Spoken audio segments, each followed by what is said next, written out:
Jackson had lived in Charlotte all his life. He lived in what many would consider the South, but never considered himself to be Southern. He lived in an urban area. There were skyscrapers and highways. There were colleges and museums. There were major league sports teams, shops and restaurants, and cultural opportunities galore. But it wasn't enough. Jackson did his best to present himself as an honorable person. The circumstances of his childhood and adolescence were beyond his control, but he could still be the person he aspired to be. He studied hard, earning good grades, taking a marked interest in literature and writing. He began exploring higher concepts like law and philosophy, not so much because they interested him, but because they made him look dignified and intelligent. He kept a close circle of friends, none of whom he was particularly close with, but who elevated him socially. Honor roll students to help with projects and tests. The children of business moguls for opportunities. The tech-savvy to keep him plugged into the ever-changing world of online networking. The popular and the elite students to improve his reputation. They were all nice enough, but Jackson had trouble making true connections. Jackson thought himself more evolved than an average teenager. His classmates were all dull as dishwater with their juvenile interests, or they were crude and irritating. Even the girls he dated he never truly loved. They felt like an accessory. A living, breathing jacket he could take off whenever. His breakups were always prompted not by anger or resentment, but apathy.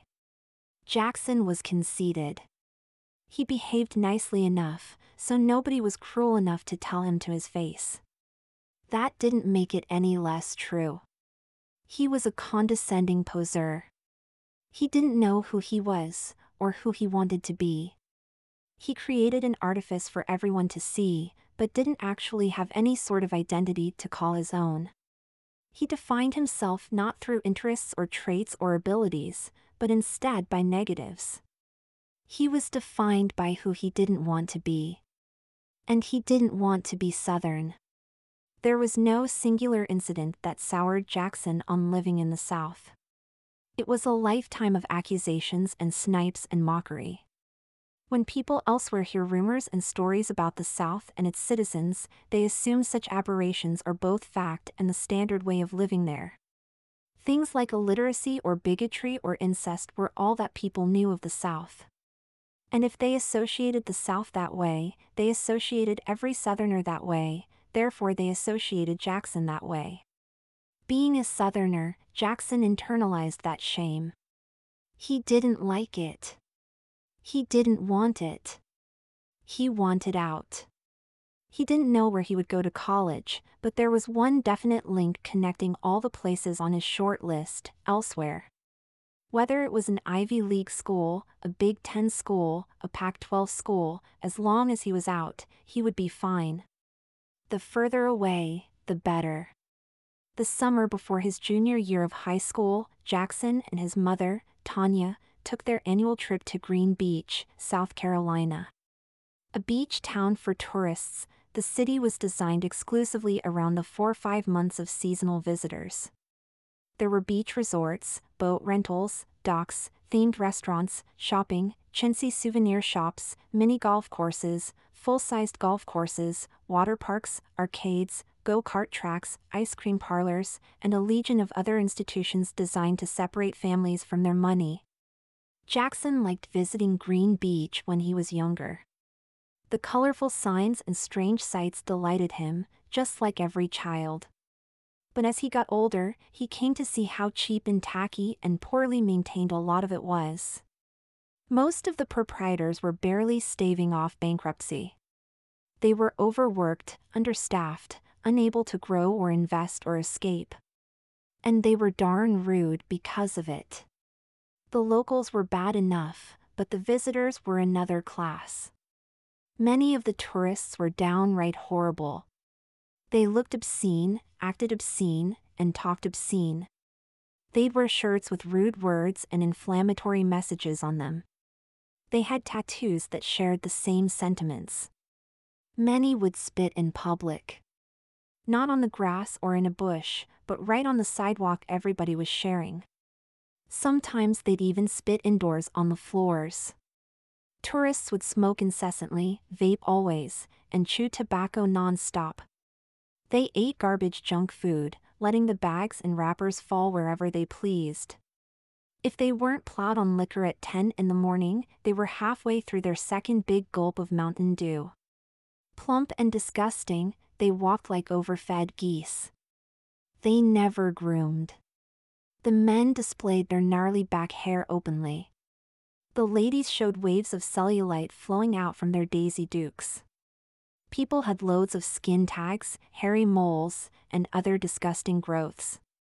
Deodorant, toothpaste, and soap were never used properly.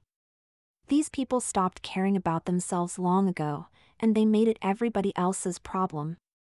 When Jackson thought of the word Southerner, it felt like an accusation. He didn't think of geography. He thought of stereotypes. And when he visited Green Beach, he was forced to confront these stereotypes in large quantities. Jackson resented the annual trip. It was a funhouse mirror of his worst anxieties, feeding his prejudices. But people see what they want to see. Jackson had a platonic idea of a person he hated.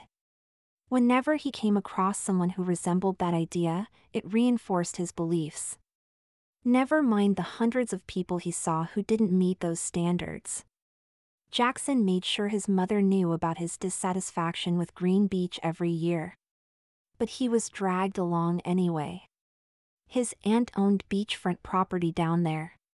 It was a free vacation, and his mother wouldn't pass up the opportunity to see her sister.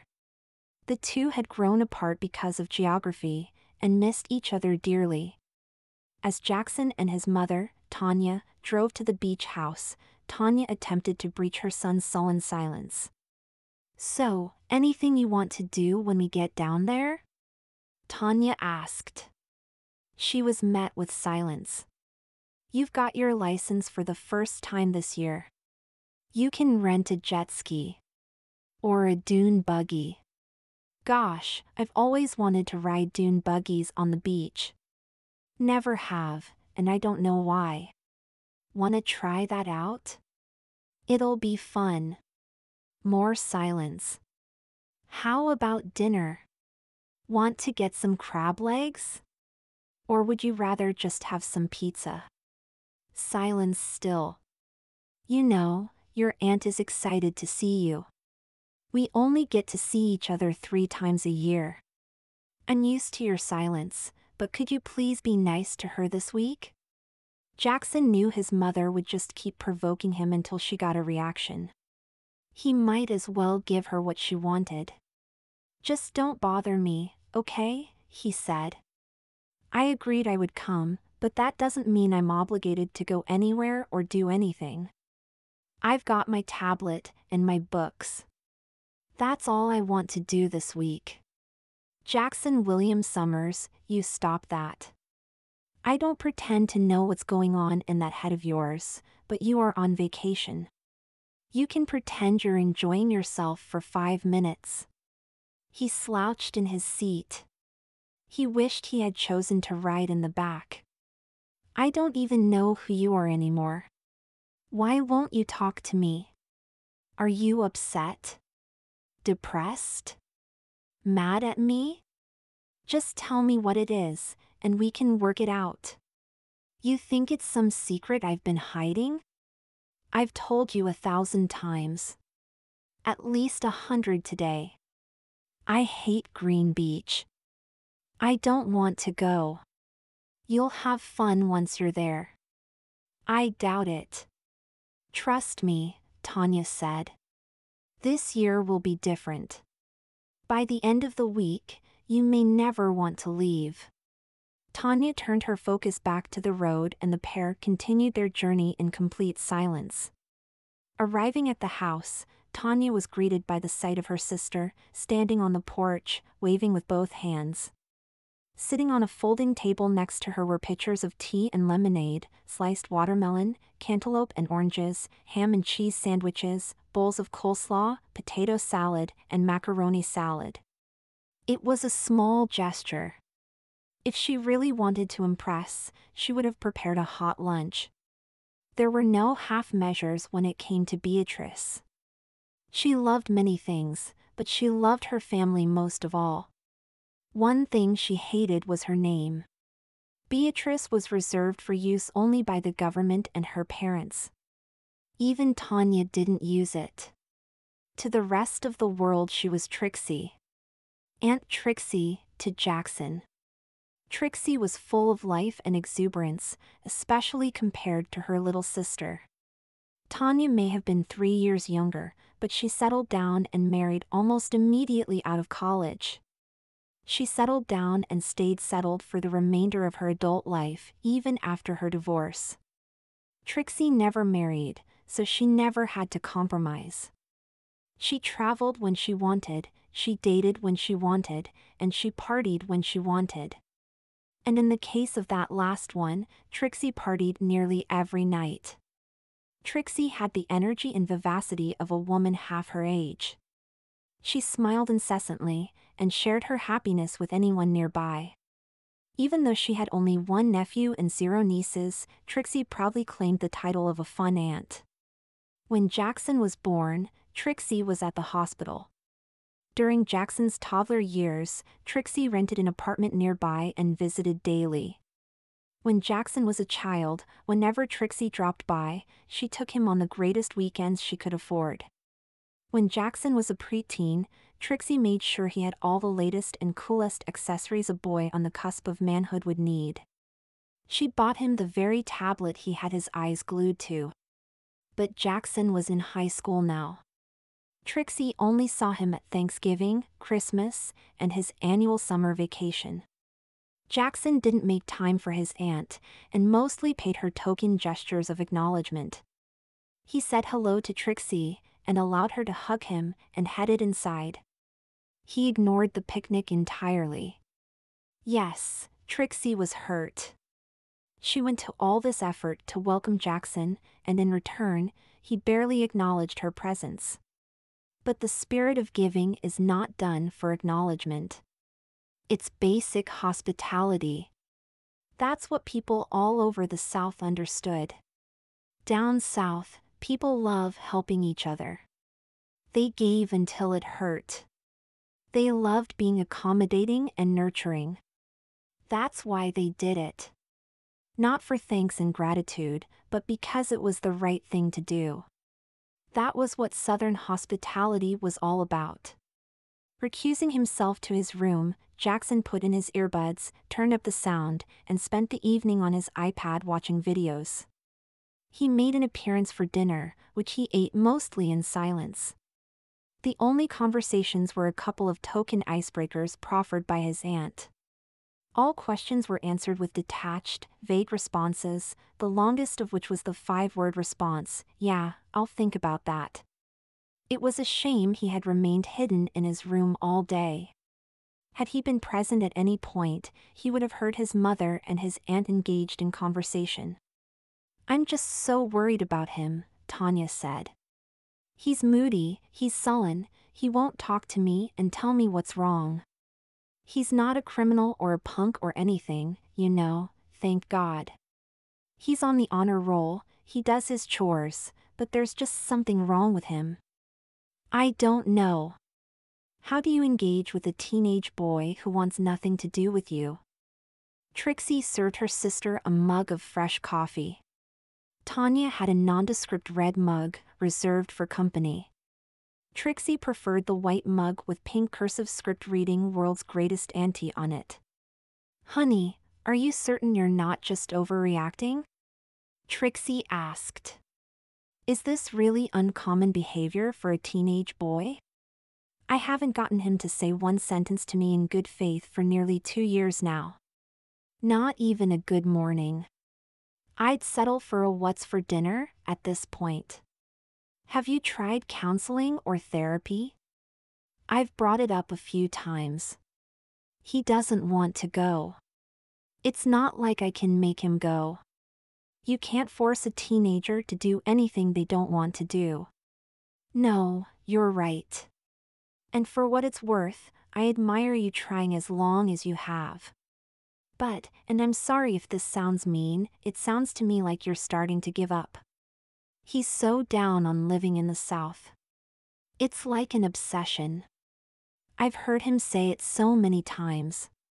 He wants to leave. Sometimes, I think he just means college. Other times, I'm scared he's going to pack up and leave without saying anything. Tanya took a moment to compose herself, feeling tears start to form in her eyes. I check his bedroom every day for goodbye notes. I can't tell if I'm being paranoid, ludicrous, or realistic. If I could just get him to talk to me for a minute. It'd be a minute more than I could get from him, Trixie said, sinking onto the sofa, a hand on her head. It took a lot to make Trixie stop smiling. Her sister's grief was pretty effective. I just miss my special little guy so much. I miss talking to him. I miss spending time with him. I miss his smile. I miss his laugh. I'm scared for him. The prodigal son returned, Trixie offered as consolation. The prodigal son was capable of shame, Tanya said, joining her sister on the couch. She tucked her legs under her, so she could comfortably lean against her sister's welcoming shoulder. Jackson would rather die than admit he's better off living in the South. You sound desperate to get your boy back. I know kids grow up, and if that were the case, I'd make peace with it. But that's not what this is. He's going down a destructive path laid by the sin of pride. I need to make sure he'll be okay. And I think the only way I can do that is, well, you've told me those stories? You know the ones? Trixie's eyes suddenly lost focus. She had a private life which she didn't talk about. Her sister was one of the few exceptions, and even then, Tanya kept an air of incredibility. Everything Trixie told her sounded surreal and impossible.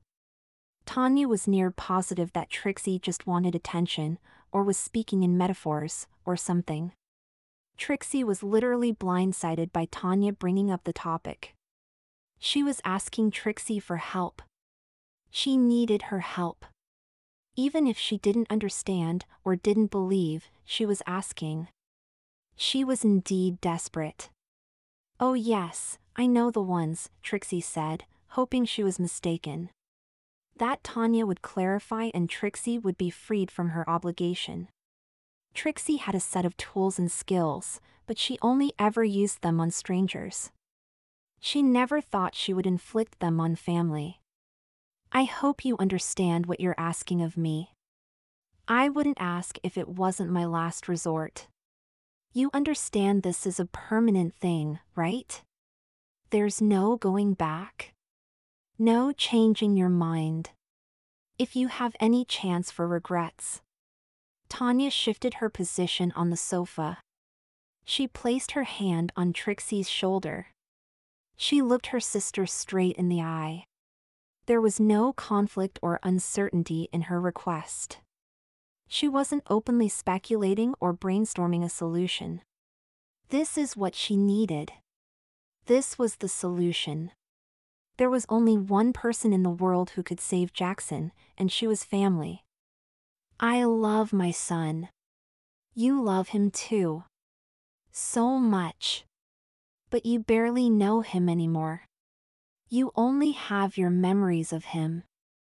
I see him every day. That Jackson we knew and loved? He's gone. And he's not coming back. Not on his own. If I thought there was any way he'd be fine on his own, I'd never ask for this. But I need to save him from himself. The way he acts with me, with his peers, with everyone in town? He's not going to be okay. He resents everyone, he uses everyone, he only lives to shallowly impress strangers, then backbite them later. It's only a matter of time before he burns all his bridges. He'll never come back from that.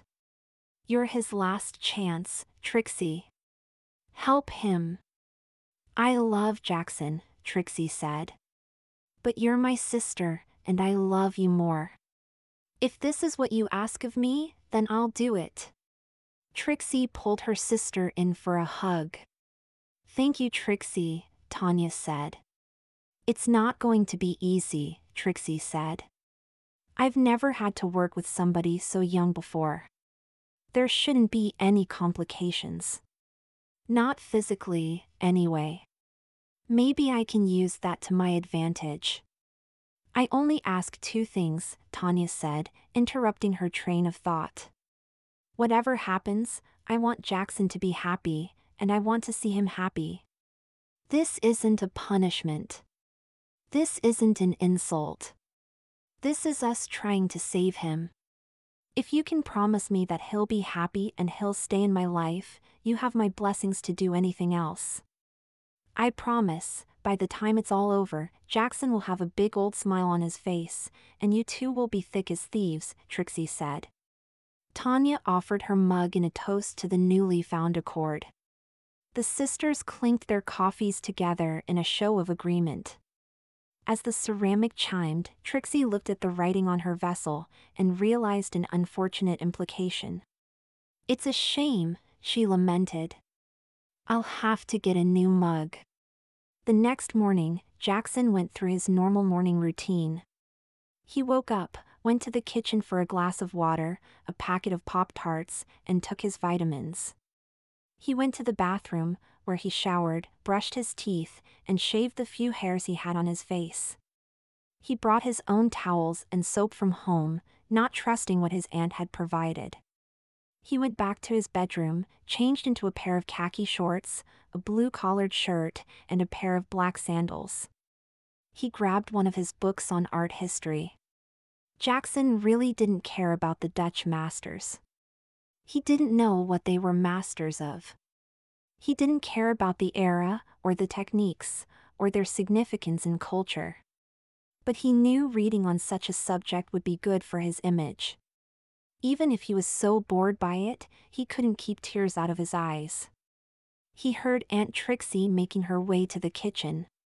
He positioned himself on the sofa to emphasize the book's cover. He wanted her to be impressed. Well, good morning, Jackson, Trixie said, fixing a cup of coffee. Nice to see you up so early. No sense sleeping away a perfectly good vacation, right? Did you sleep well? Was the bed all right? Not too hot at night? Hi, he said, not looking up. Oh, it's a lovely day today. Nice and warm, but not scorching. A nice breeze, and hardly a cloud in sight. Would you look at that sun? Not too hot at all. You could spend all day outside, no worries to be had. Well, as long as you wear sunscreen, of course, but you know all about that. I know you just got here, but did you have any plans for anything today? Jackson lifted his book and tapped the cover, indicating his response. Well, that's good that you're reading. It's important to keep a healthy mind, after all. But don't squander away the opportunities you've got in front of you. You can read anytime, anyplace, but you're only here at Green Beach for another 6 days. Say, the ocean waves make great background noise for reading. I've got a beach umbrella you can borrow. I can pack us a lunch, and the two of us can head on down before it gets overrun with all the tourists. No thanks, Jackson said, in an inflection that suggested Aunt Trixie was wasting her time. Oh, you're right.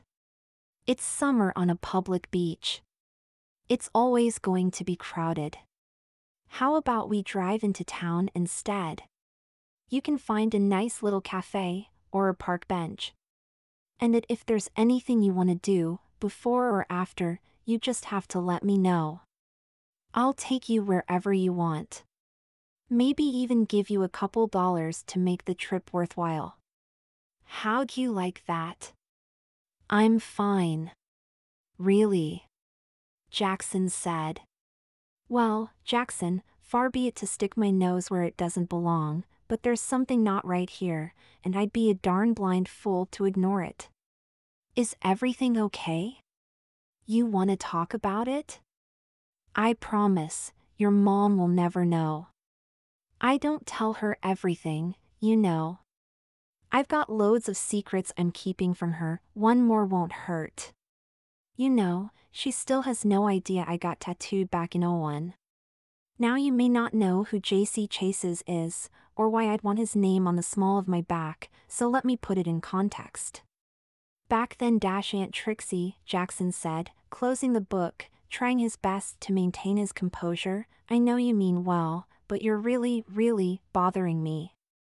Please, I just want to read. You can go and do whatever it is you do around here all day, and it won't bother me, but you really, really don't have to invite me along. Because I guarantee, whatever it is, I don't want to take part in it. Trixie had been trying to give Jackson the benefit of the doubt. Maybe things weren't as bad as his mother was implying. Maybe he was just being a teenager. Maybe he just had trouble coming out of his shell. She wanted to give him an out. But Jackson wasn't going to take it. Okay, then, Trixie said, in an overtly hurt inflection. You've made your point. You don't have to pretend you want to spend time with me just because I'm your aunt. Your only aunt. I just thought maybe since I invited you here, to my private beach house, you'd maybe like to spend the afternoon with me in return. As a way of saying thanks. Jackson returned to reading his book. Trixie tried a little harder. No, it's fine. It really is. You're not obligated to spend time with me. I've got lots of other plans. Maybe I'll call up one of my suitors. You know, I'm getting up there in years, and the kind of men I attract either don't want kids or they secretly resent me because they consider me too old to have kids. Like I'm damaged goods. Still no response. Trixie cranked the dial up further. Oh, maybe they're right. If I really wanted a family of my own, I would have had one by now. But I never did. And now I'm so old, I'll probably never have children of my own. They say 40's the new 30, but no one really believes that. I'm just an old spinster. You're the closest thing I'll ever have to a child of my own, Jackson. The only family I'll ever know. But no, it's fine. What kind of teenage boy wants to spend time with their aunt? Especially when that aunt is as pathetic and unlovable as little old me? It's okay. Really. I'll just be out on the sun porch if you need me or anything. Dinner tonight's going to be ham steaks. Eliciting a reaction is one thing. Guilting a reaction is another thing entirely. Jackson put his book down in defeat. Aunt Trixie, wait. Jackson said with a begrudging reluctance. If you really want to spend some time together, we can go do something for like an hour or so. But you know, not the beach. And nothing too touristy. Oh, no. Nothing like that at all, Trixie said, immediately dropping the facade and perking up. I tell you what, I need to pick up a few things from the shops today. Why don't you tag along? We'll be super far away from the tourist spots. We'll only bump into townies. And best of all, you know what? I'm going to get you a present or two for accompanying me today. My treat. What's an aunt for, am I right? Jackson wasn't elated at the idea of spending his time running errands with his aunt, but if he had to go somewhere and do something with her, this would be the least objectionable. 60 minutes of shopping. It was practically clinical. It would be easy to forget he was in Green Beach. He could pretend he was anywhere, doing the day-to-day affairs that every decent person did. Then afterwards, he could spend the rest of the week in peace and quiet, his social obligations fulfilled. Even better, Jackson thought he could leverage the situation to his advantage. Whatever present Aunt Trixie offered to buy him, he would refuse. It would make him look selfless and noble if he turned it down. It would prove he wasn't acting just for a bribe. If his aunt and mother requested any further participation this week, he could remind them how he turned down a gift earlier, proving all he wanted was a little privacy. Jackson smiled. Sure, Aunt Trixie manipulated him, but she wasn't the only one who could play this game. Jackson, however, was playing way out of his league. After an awkwardly silent car ride, Trixie pulled into the parking lot of the outlet mall. A group of chain stores formed a horseshoe shape, selling their discontinued and factory-imperfect merchandise at discount prices. It was a bit of a drive, but Trixie liked to bargain hunt. Not to mention, it was the greatest selection and variety of stores in the county. She could find anything she needed here, from imported spices to car parts. Everything was sold here, and all within walking distance of each other. So which store are we going to? Jackson asked. Oh, I figure we'd start over there for home goods. I've been meaning to get a new Afghan for the sofa. Then we can make a counterclockwise lap around the plaza. Clothes, electronics, candles, jewelry, fudge, shoes, books, kitchen supplies. I definitely need a new coffee mug. Besides that, I don't know what else I need right now. So I figured I'll take a look at everything. It's going to be a lot more fun now that I have someone to shop with. You have ambitious plans for just an hour, Jackson said, growing suspicious. Well, that was the plan at first, but we drove all this way. I figured I'd get all my shopping done now. Do you think we could fit a luggage set in the trunk, or should I get it delivered? Had Jackson been a few years younger, his unhappiness would have been a touch more verbal and guttural. But he was too civilized to whine. You lied to me, he said in a disapproving tone. Honey, I'll let you in on a little secret, even the sweetest peach pie ain't nothing without a little cinnamon spice. Jackson rolled his eyes at the country fried aphorism his aunt offered. He wondered if every woman born below Richmond received a book of them when they turned 25, instructing how and when to work such platitudes into conversation. Jackson knew he was tricked, but he also knew he was stuck. He made a promise to accompany his aunt today, even if she was less than forthright about the circumstances. Besides, he was in a town he was barely familiar with, miles away from his house. Even if he knew where he was going, it was far too great a distance to walk. He had no money, no car, and no way out. Like it or not, he was spending the day with his aunt. It's no understatement to say Jackson was not pleased. He had no way of knowing this would be the best he felt all day. There were 3 women at the storefront, all trying to juggle their purses, their iced coffees, their sales flyers, and the shopping cart they were considering sharing. Jackson didn't recognize them, but he could tell something was special about them. The way they stood. The way they dressed. The way they talked and moved. They all reminded him of Aunt Trixie. It couldn't possibly be a coincidence. There was no surprise when Trixie vocally and energetically greeted her friends. Jackson knew his aunt, and though he had never seen it firsthand, he knew this was just how she would greet her friends. Loudly, hands flailing, screaming, big hugs, great volume, overlapping compliments, piercing vocals. A stranger would assume they had been separated for years. Pat was a mother of 4 who was self-employed as a childcare provider. Her natural motherly skills she leveraged into a fortuitous business opportunity. Her living room was a makeshift nursery where upwards of 5 infants or toddlers spent their day while their parents were at work or other affairs. Her oldest child was entering high school in the fall, and she was happy to have the joy and laughter of babies in her home every day. She also enjoyed not having the screams of babies wake her at 3 a.m., but that went without saying. Ellen was twice divorced and currently searching for husband number 3. A self-proclaimed cougar, she had no shame lusting after men half her age. Not that they'd make great husband material, but they'd be a fun stopover in the meanwhile.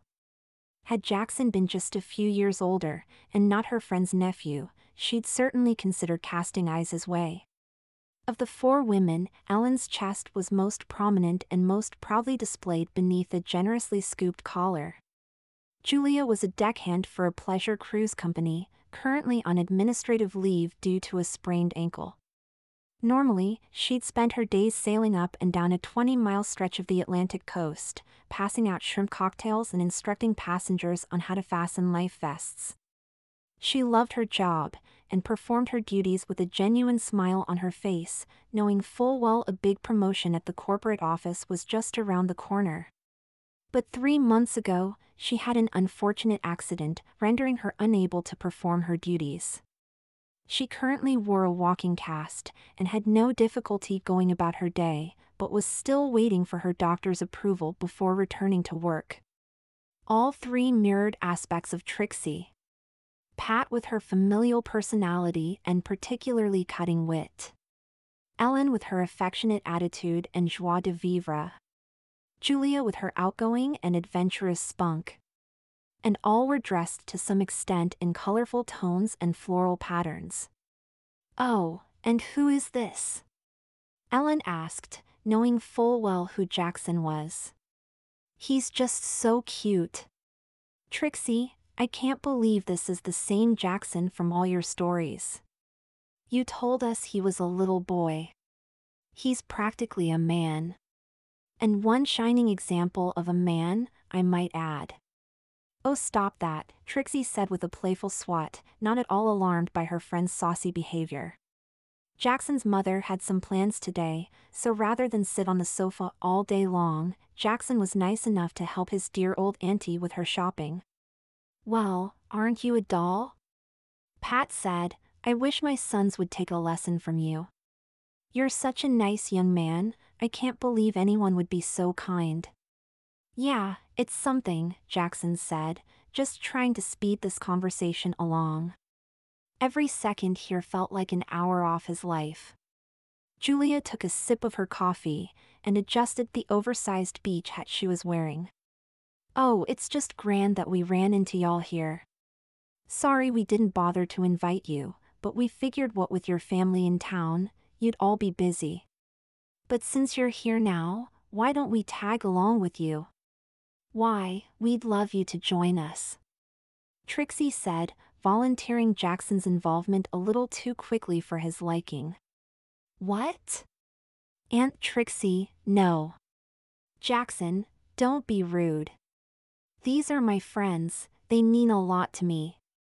"I don't care," Jackson said, trying his best to keep his composure. His grip was slipping. "You can't keep treating me like I'm a little kid. You told me 1 hour. That was what I agreed to. Then you made it a whole day, and now you're bringing your friends along too? You can't just keep changing the rules on me. I'm practically an adult now, and you need to treat me like one. Stop taking advantage of me. Jackson, don't you use that tone with me. I am your aunt, and you will treat me with the respect I deserve." Trixie was an incredibly nice person, but she was no pushover. She didn't allow herself to be disrespected, especially by her own family. Besides that, you can't spend all day cooped up in the house. "I'm sorry you're unhappy with me, but I promise, a day out shopping isn't going to kill you. I don't care if it makes me rich and clears up my dry scalp. I don't want to be here. Do you not get that? I don't care about your friends. I don't care about your day out. I don't care that I promised to help you. I want to go home. Jackson. Lower your voice. You're making a spectacle of yourself. God, you know? This is just perfect. It's just the damn cherry on top. It's all perfectly designed to make me miserable. I don't want to go home, no. I hate my home. I hate Charlotte. I hate North Carolina. I hate both Carolinas. I pretty much everything in a 500-mile radius of here. Everybody's so phony with their country charms and mannerisms. And if they're not phony, then they're racist, or illiterate, or fat slobs, or disgusting backwater hicks. The girls all had different reactions to this outburst. Pat knew how moody teenagers could be, and took it on the chin, rolling her eyes at the immaturity on display. Ellen was taken aback how a sweet little thing like Jackson could be filled with such vitriol and anger. Julia was often demeaned by self-righteous, entitled jerks at work. She avoided eye contact, waiting for the argument to end. She tried focusing on a nearby seagull eating a discarded hot dog bun in the parking lot. As for Trixie, she simply crossed her arms and shifted her weight, waiting for Jackson to finish. He continued. And you know what else? I hate Green Beach worst of all. I hate this stupid town and everything it represents. I hate how everybody's so arrogant in their beliefs. I hate how everyone acts so regressive and insular. I hate how progress and culture are treated as offensive. I hate how Christian theocracy is treated as the only acceptable lifestyle. I hate how nobody accepts that the Civil War ended. I hate how being poor and uneducated is a lifestyle choice. And I hate how nobody in the South cares that the entire rest of the country is laughing at them. Jackson took a few deep breaths. He wasn't done, but was slowing down. His screaming quieted into a dismissive pessimism. He had kept these feelings inside for so long, but verbalizing them wasn't making him feel better. I hate living here so damn much. I hate the South, and everyone living here. And yeah, that includes you and your friends. And I just can't take it anymore. I hate living here. I've always hated it, and if I can't leave it, then I at least don't want a damn carnival version of it shoved into my face, alright? Trixie paused, making sure Jackson had gotten it all out of his system. She removed her sunglasses, folding them, placing them in her purse. Girls, why don't you go head inside? I need to talk to my nephew for a moment. The other women headed inside, leaving Jackson and his aunt alone at the store entrance. Go ahead, Jackson said. Lay into me, I can take it. I bet that's just what you want, Trixie said. You'd just love it if I yelled at you, wouldn't you? You'd love to be proven right. It would make you feel like a big man. Like you won this argument. Let me tell you something, Jackson William Summers. Maybe you forgot who I am, so I will remind you. I am your auntie, I love you, and I'd never hurt you, even though you clearly have no problem hurting me. Aunt Trixie, it's not no, you had your say. That's enough. You get to listen now. Jackson stood there ashamed. No matter how big or important or better Jackson thought he was, Trixie was the one in charge. All cards on the table, I did lie to you. You've become a moody, pissy, miserable little thing. And way beyond what's normal of boys your age. Your mother's tried everything she could think of to help you, and she's out of ideas. She asked me to talk with you. I promised her I'd try and help you work things out. I needed to get you out of the house, and that's what this little charade has been all about. Jackson felt like such an ass. Yes, he hated living in the South, but he didn't have to take it out on his aunt and mother. Yeah, well, let's just go home then, and I'll try not to be such a grouch. Trixie didn't accept the half-hearted promise. Keeping a hostile attitude silent wasn't the same as letting the anger go. If it were just that easy. Something is the matter with you, Jackson. There's blackness in your heart. You're not happy, and instead of trying to make yourself happy, you blame others for that unhappiness. You blame everyone around you. You blame society, you blame your neighbors, you blame strangers. Now you're blaming me. Now first things first, you have some valid points. Green Beach isn't exactly the Garden of Eden. We've got lots of problems, social, economical, puritanical. I've got a neighbor that gives me the righteous stink eye every time I come home with a new man. Jackson felt a little strange that his aunt was being so forward and cavalier, offering up details of her love life. But Trixie knew the only way she'd make progress with Jackson was treating him like an adult. Honesty and openness are the bedrocks of a solid relationship. Childhood was a temporary thing. Especially in Jackson's case. And yet, Trixie continued, despite those flaws, I've been living in Green Beach for years. I've been all around this country, and I live here. And it's not because I'm too poor, or too comfortable, or too unworthy to move away. I could live anywhere in the country if I wanted to. But I stay here because I'm happy here. And I'm not. Jackson said, clenching his hands in emphasis. That's the point. Do you think all your misery comes from living in the South? You think if you cross a specific line of latitude, all your problems will disappear? Is there some magical town up in Maine where everyone has an IQ as big as yours? Do you think there's some village in California where everyone shares your exact ideological tenets?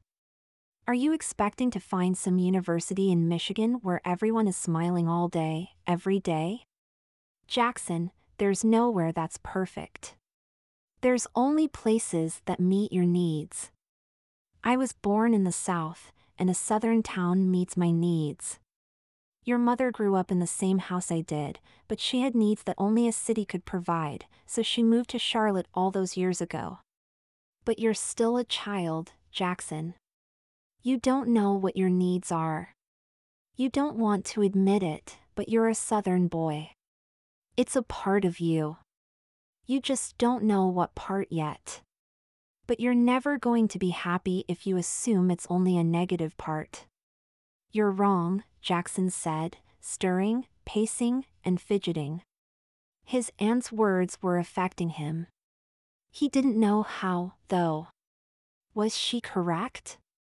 Manipulative? Was he in denial? Was he agreeing subconsciously? Was he just now realizing the truth, but refusing to give her satisfaction? He didn't know, but wasn't going to accept it. I hate it here. As soon as I can, I'm leaving and I'm never looking back. Then I'll be happy. No. You'll be miserable everywhere you go, only this time, you won't have anyone convenient to blame. Would you stop? You want me to stop? Fine, I'll stop. But don't think it means I'm done. You aren't thinking right. But by day's end, you'll realize your main problem has always been yourself. Now come on. You promised you'd help me find a blanket. With nowhere else to go and nothing else to do, Jackson followed his aunt into the store. Trixie and her friends shopped for an Afghan for her couch for what seemed like ages. Trixie initially liked one with alternating gray and purple stripes, but after some comments from her friend, she realized it looked a little too sterile. Julia recommended one with a sunflower design, but Trixie rejected it, feeling it looked too 60s. Pat liked the crocheted one in maroon, but Trixie thought it was too folksy. Ellen liked the hot pink design, but Trixie thought it was too juvenile. Every other color and design in the store was considered before she finally, much later, decided on turquoise. Jackson stayed beside them throughout, grumbling and fuming, waiting for the ordeal to be over. His behavior wasn't lost on Trixie. She knew full well it was no fun for her nephew. She knew dragging him along would only further his malcontent. Heading to the cash register, there was a small refrigerator selling drinks in the checkout lane. Trixie grabbed a bottle of sweet tea and offered it to Jackson. "Here, dearie," Trixie said, "you look thirsty." "No thanks," Jackson said. "Honey, it's hot out today, you need to keep yourself cool." "I'm fine, really." "Oh, I insist," she said, twisting off the cap and offering it to him. She was committed. It couldn't go back into the fridge now. Jackson knew he wasn't going to win this argument. He really didn't like tea at all, sweet tea especially. It somehow tasted overly bitter and overly sweet at the same time. It was terrible and nothing about it made any sense, but like everything he associated with the South, that was the norm. He wondered quietly how much he'd have to drink before his aunt would leave him alone. And whether he'd have to carry the mostly filled bottle all day or if he could accidentally leave it behind somewhere. He'd have to take at least one sip now while she was watching. That first sip was exactly as Jackson had always remembered. Some sort of herbal assault with a syrupy undertone. Plus whatever synthetic lemon flavor the bottling company convinced themselves was acceptable. He took another sip, but didn't know exactly why. Curiosity or impulse, maybe. The flavorful equivalent of rubbernecking at a traffic accident. It wasn't good, not something he'd want to drink. But it was so bad, it was ridiculous to experience. He took a third sip. What were these flavors, anyway? Corn syrup diluted in carbonated water, obviously.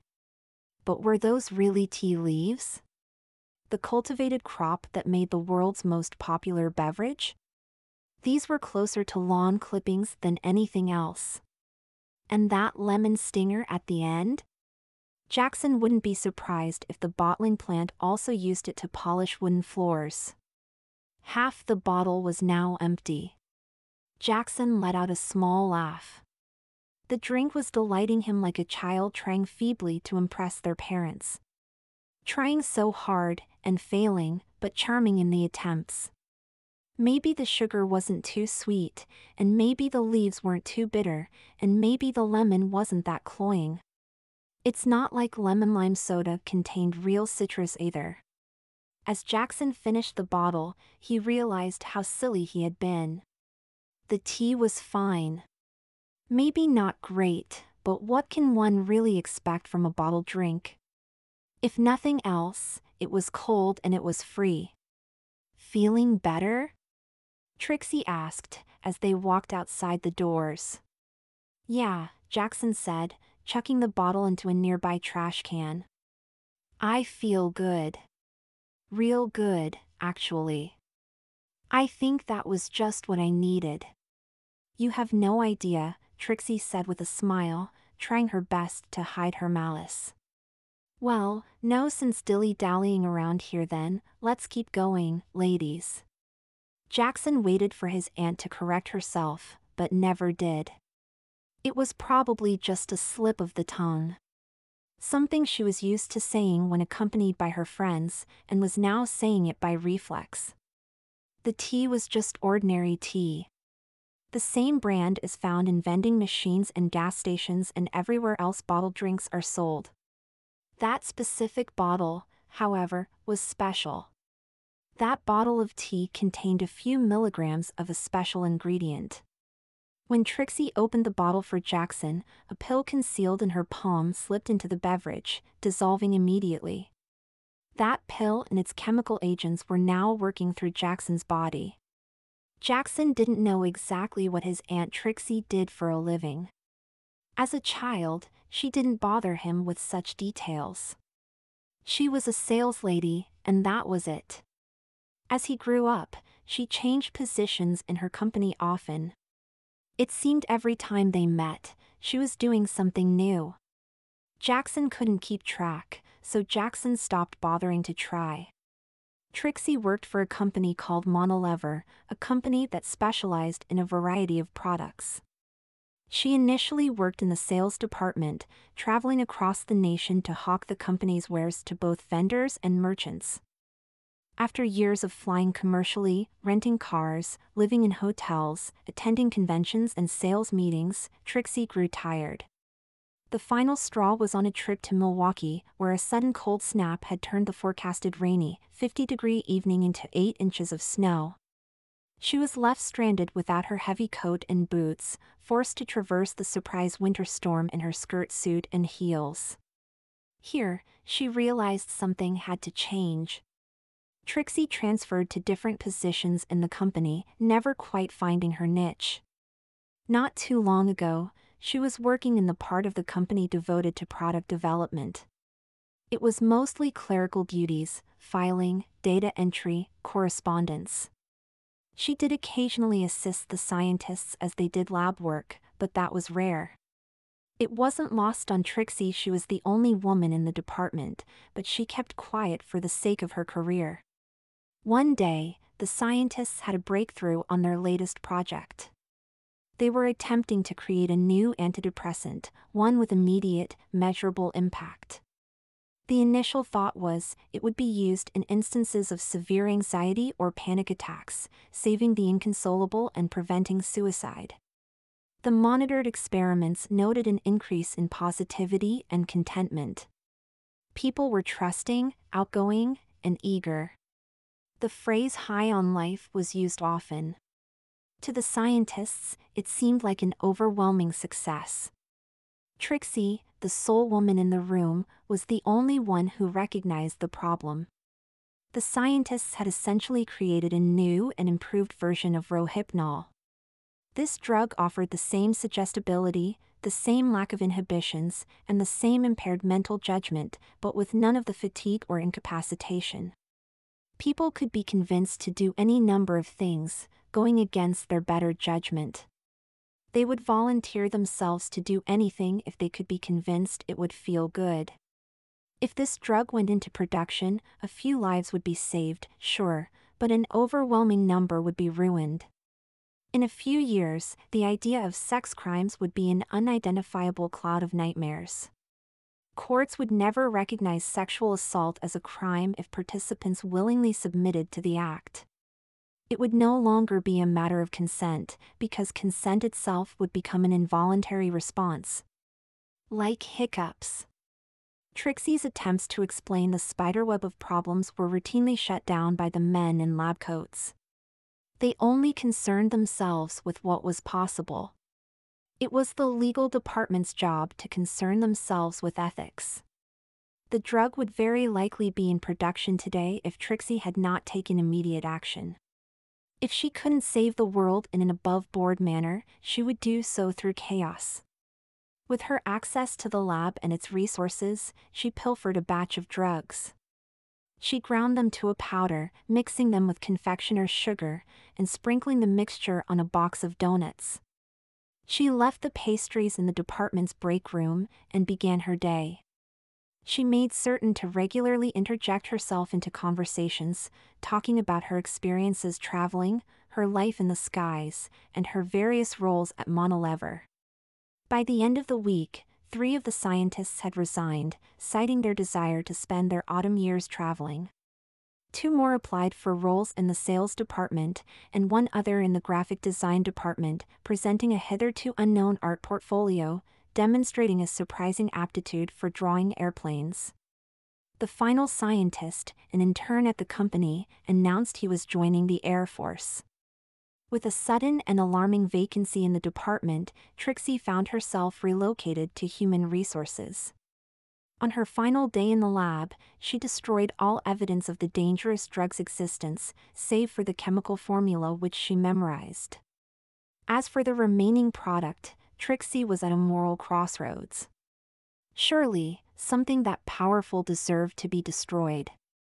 Then again, a weapon is only as dangerous as whoever wields it. If it were in the proper hands, the drug could be a force for righteousness. It could save lives instead of destroying them. As such, Trixie decided the drug should be in the most capable hands she knew, her own. There were lots of dangerous people out there. dangerous and misguided. But they were good people underneath. They needed to be saved from themselves. This drug? It could change someone's outlook. Change their desires. Change their perception of the world. Change them. There were lots of dangerous people out there. There needed to be more upright, righteous, decent people. People like Trixie herself. Yes, indeed. If more people acted and behaved like Trixie, the world would be a much better place. She never considered her nephew would be among them. Something was making Jackson's skin crawl. Sensations of disgust were moving up and down his body and his limbs. Like bugs kept crawling around him. "What's the matter, Jackson?" Pat asked. "I think it's dry skin," he said. "It comes and goes." Jackson's scalp had been flaky and itchy for a while now. He had been using medicated shampoo for a while to help, but he'd never felt the sensation all over his body like he was feeling now. "Oh, you're just not used to beach weather," Pat said, rummaging around in her purse. "It's a combination of salt in the air and intense sun. I bet you've already got a small sunburn just walking around the parking lot. Here, rub this cream on you. It works wonders for me and my kids. You'll feel better in no time." Pat presented Jackson with a tube of ointment that was wrinkled and gnarled and unappealing in every sense. Jackson worried whether it would be sticky or greasy. No thanks," he said, surprised he would even have to decline. "Well, if you want to be uncomfortable all day, that's your business," Pat said with an air of haughtiness. "But frankly, I'd much rather not be seen with a rashy little boy who can't stop itching and squirming for 10 seconds. If there was any one way to undermine Jackson's ideals and beliefs, it was to attack his pride. He worked so hard to cultivate himself and make himself seem dignified. Reducing him to an immature child was more effective than kicking him in the shins. "All right, okay," he said, taking the tube, hoping to salvage what little impression he had made on the woman. Thankfully, the tube was clean. It didn't look like any brand he had heard of though. "It's not scented, is it?" "No more than any other lotion," Pat said. She was familiar with the lotion, despite never using it herself. More accurately, she used it often, but never this specific tube. The brand she trusted for its normal ingredients that moisturized skin and blocked UV rays. It was marketed to mothers as it was safe for both adults and newborns. It was Trixie's additions that made this specific tube special. This specific tube of lotion contained a significant amount of chemicals and inhibitors inside with unique effects. Though, true to Pat's words, none of them gave off strong medicinal smells. Pat didn't know what chemicals were in there. Trixie's instructions were to carry the tube around with her all day, then offer it to Jackson whenever he appeared uncomfortable. And most importantly, to avoid using the lotion herself. Jackson squirted a small amount of lotion onto his palm and rubbed it into his left leg. A token gesture to display his maturity, and hopefully cease Pat's judgment. Not only did the itching stop, it stopped immediately. No discomfort at all. And as was promised, no obnoxious smell. Jackson gave another squirt and rubbed it on his right leg. Then his arms, his neck, his hands, and his face. The parts of his body currently covered by clothing did not receive any immediate dosage, but that didn't matter. The amount of cream absorbed by Jackson's integumentary system meant that new hormones were racing through his system, outnumbering and suppressing his natural biology. Monolever created this particular chemical to heal cuts and reduce scarring. It never went into production as it had the effect of loosening the collagen in the skin. Test subjects received premature age lines and sagging, even in areas they hadn't used the lotion. Prolonged usage made these effects permanent. This is amazing. And it's SPF 30? Jackson asked. Where did you get this? I want a tube for myself. Oh, just keep it, Pat said. That tube's nearly empty anyways. Thanks. Do you mind if we stop for a minute? I want to rub a little of this on my feet. Are your feet bothering you? Trixie asked, overhearing the conversation. A little bit, yeah. Oh, honey, I'm sorry about that. You really shouldn't have worn those sandals. Why not? Well, think about it. All the pressure gets put right there in between your toes. Those sandals might be fine if you're just walking from the car to the beach, but you can't expect to wear those all day. You'll get a blister. I think that's what's happening, Julia added. Look at how red it's getting, Pat mentioned. Trixie shook her head. Oh no, this won't do at all. Honey, we have to get you some proper shoes. And quick. Jackson tried to protest. His feet didn't hurt that bad. Besides, if they went shopping for shoes, he'd only prolong this day out. I don't dash Trixie cut him off. Oh, don't you worry, it's not your fault. You didn't know you would be walking so much today. Aunt Trixie will buy you something nice and comfy, and your feet will feel better in no time. Inside the shoe store, there were racks and racks of boxes, some kept more well organized than others. Shoes were organized pretty haphazardly. It would take a long time to find something that fulfilled his normal tastes. And time was something Jackson didn't want to invest. As much as Jackson didn't want to be out with his aunt and her friends, he especially didn't want them waiting on him. It would only drag out the day longer and set a precedent that they could linger and browse at any store down the line. He resolved to get in and out as quickly as possible. And that meant not being so picky when it came to his footwear. Had he not been so preoccupied with haste, Jackson could have taken the opportunity to fully recognize his surroundings. There were heels and wedges. There were flats and platforms. There were ankle boots, go-go boots, and knee-high boots. There were athletic shoes, work boots, and no-slip kitchen shoes, but all cut and designed for women. There wasn't a single pair of men's shoes in the building. The sandal section of the store was a particular mess. Most people shopping here were shopping without much regard. Maybe they underestimated the heat and now needed something cooler. Maybe they needed something for the beach after losing their previous sandals. Or maybe a strap on their previous shoes snapped and they needed a quick replacement. Or like Jackson, their feet hurt and they needed something, anything, that wouldn't chafe so hard. How about these? Trixie asked, picking up a pair of powder blue sandals. I don't know. Jackson said, refusing the selection. No. I'm just going to keep. Oh, these would look good on you, she said, offering up a pair of Birkenstocks with leather straps. Aunt Trixie, I don't need dash-o, now these are interesting, she said, offering a pair of shoes whose straps looked like they were woven from colored threads.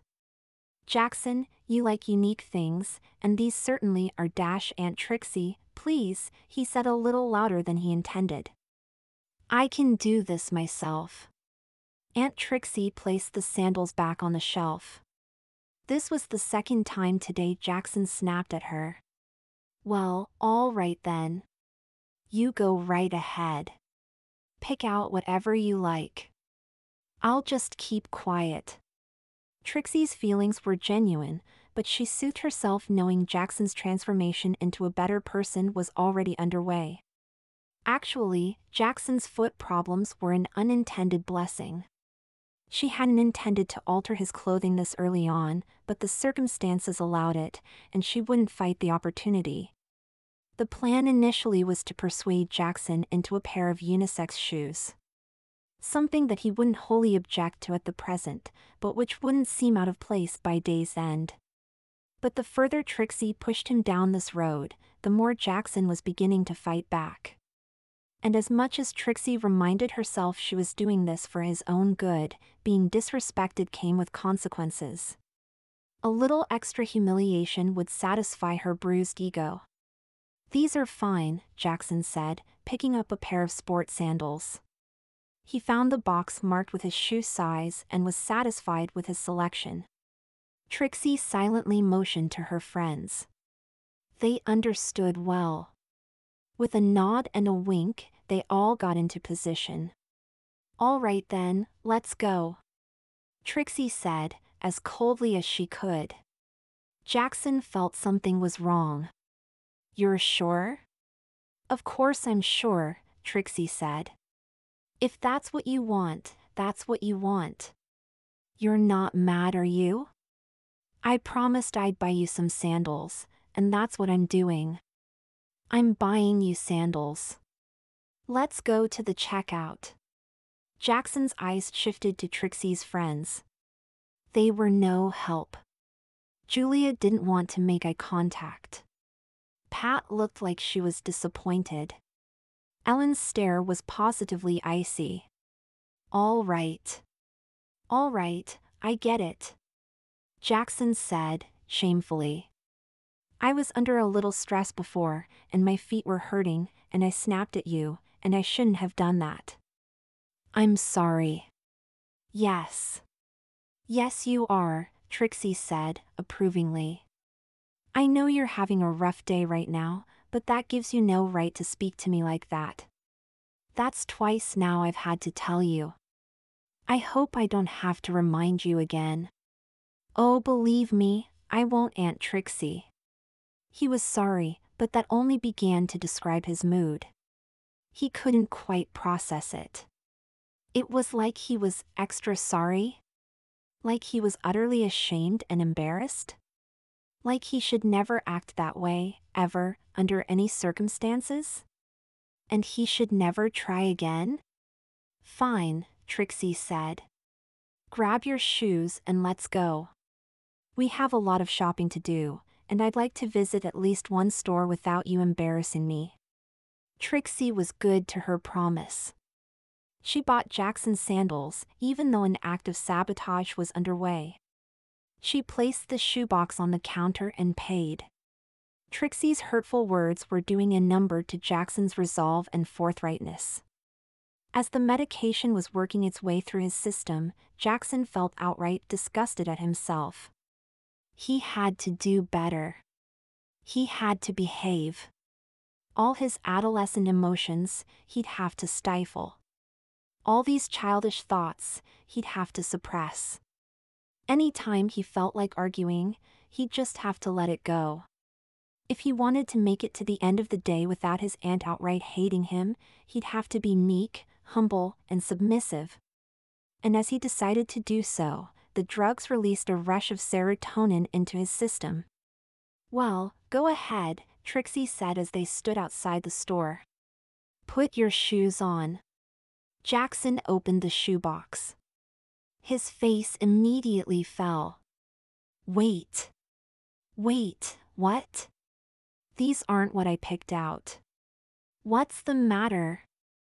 "I got the wrong shoes," Jackson said. He showed the purchase to his aunt and her friends. Instead of the simple black slides he intended to purchase, there were a pair of white, strappy slingbacks. "Well, how did that happen?" Trixie asked in feigned shock. She hoped she was convincing. "Didn't you grab the right box?"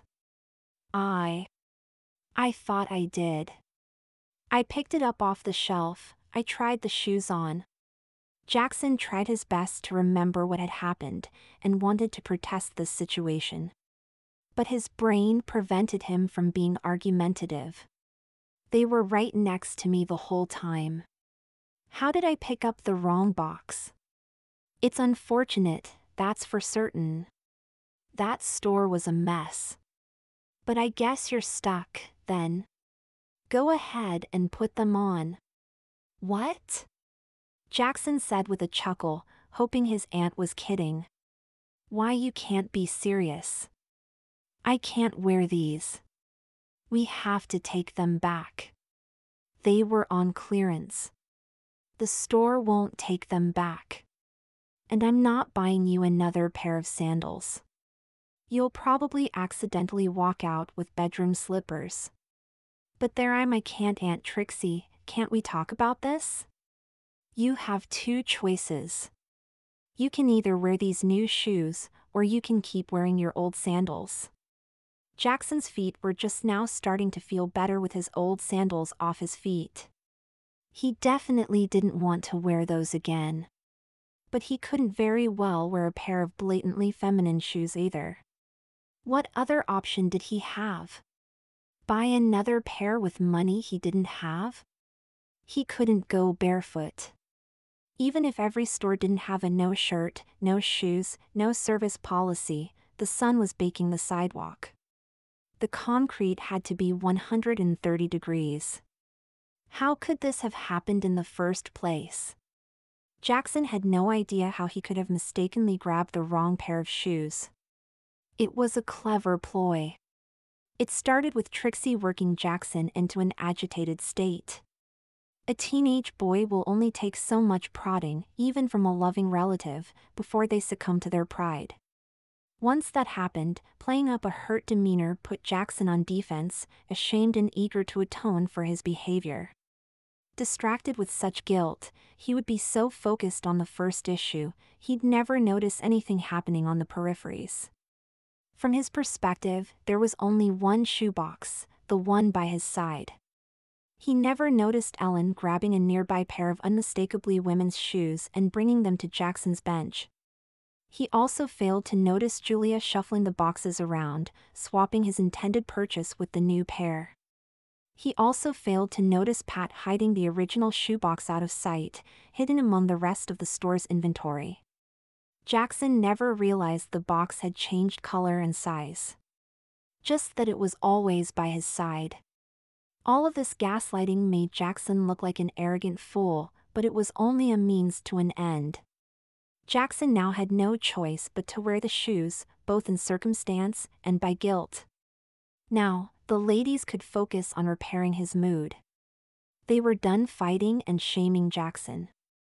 Now they could rebuild his confidence and nurture a personality more pleasing to them.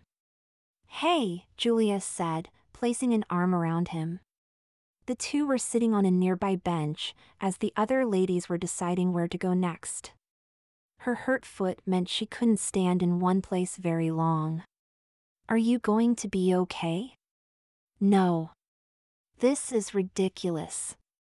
My old shoes are rubbing my feet raw, and the only other choice are these girly things. I can't humiliate myself walking around in them." "Oh, sweetie, it's not so bad." "You want to know what's bad?" Julia asked, motioning down to her walking cast. "Try walking around with one of these in the summer sun."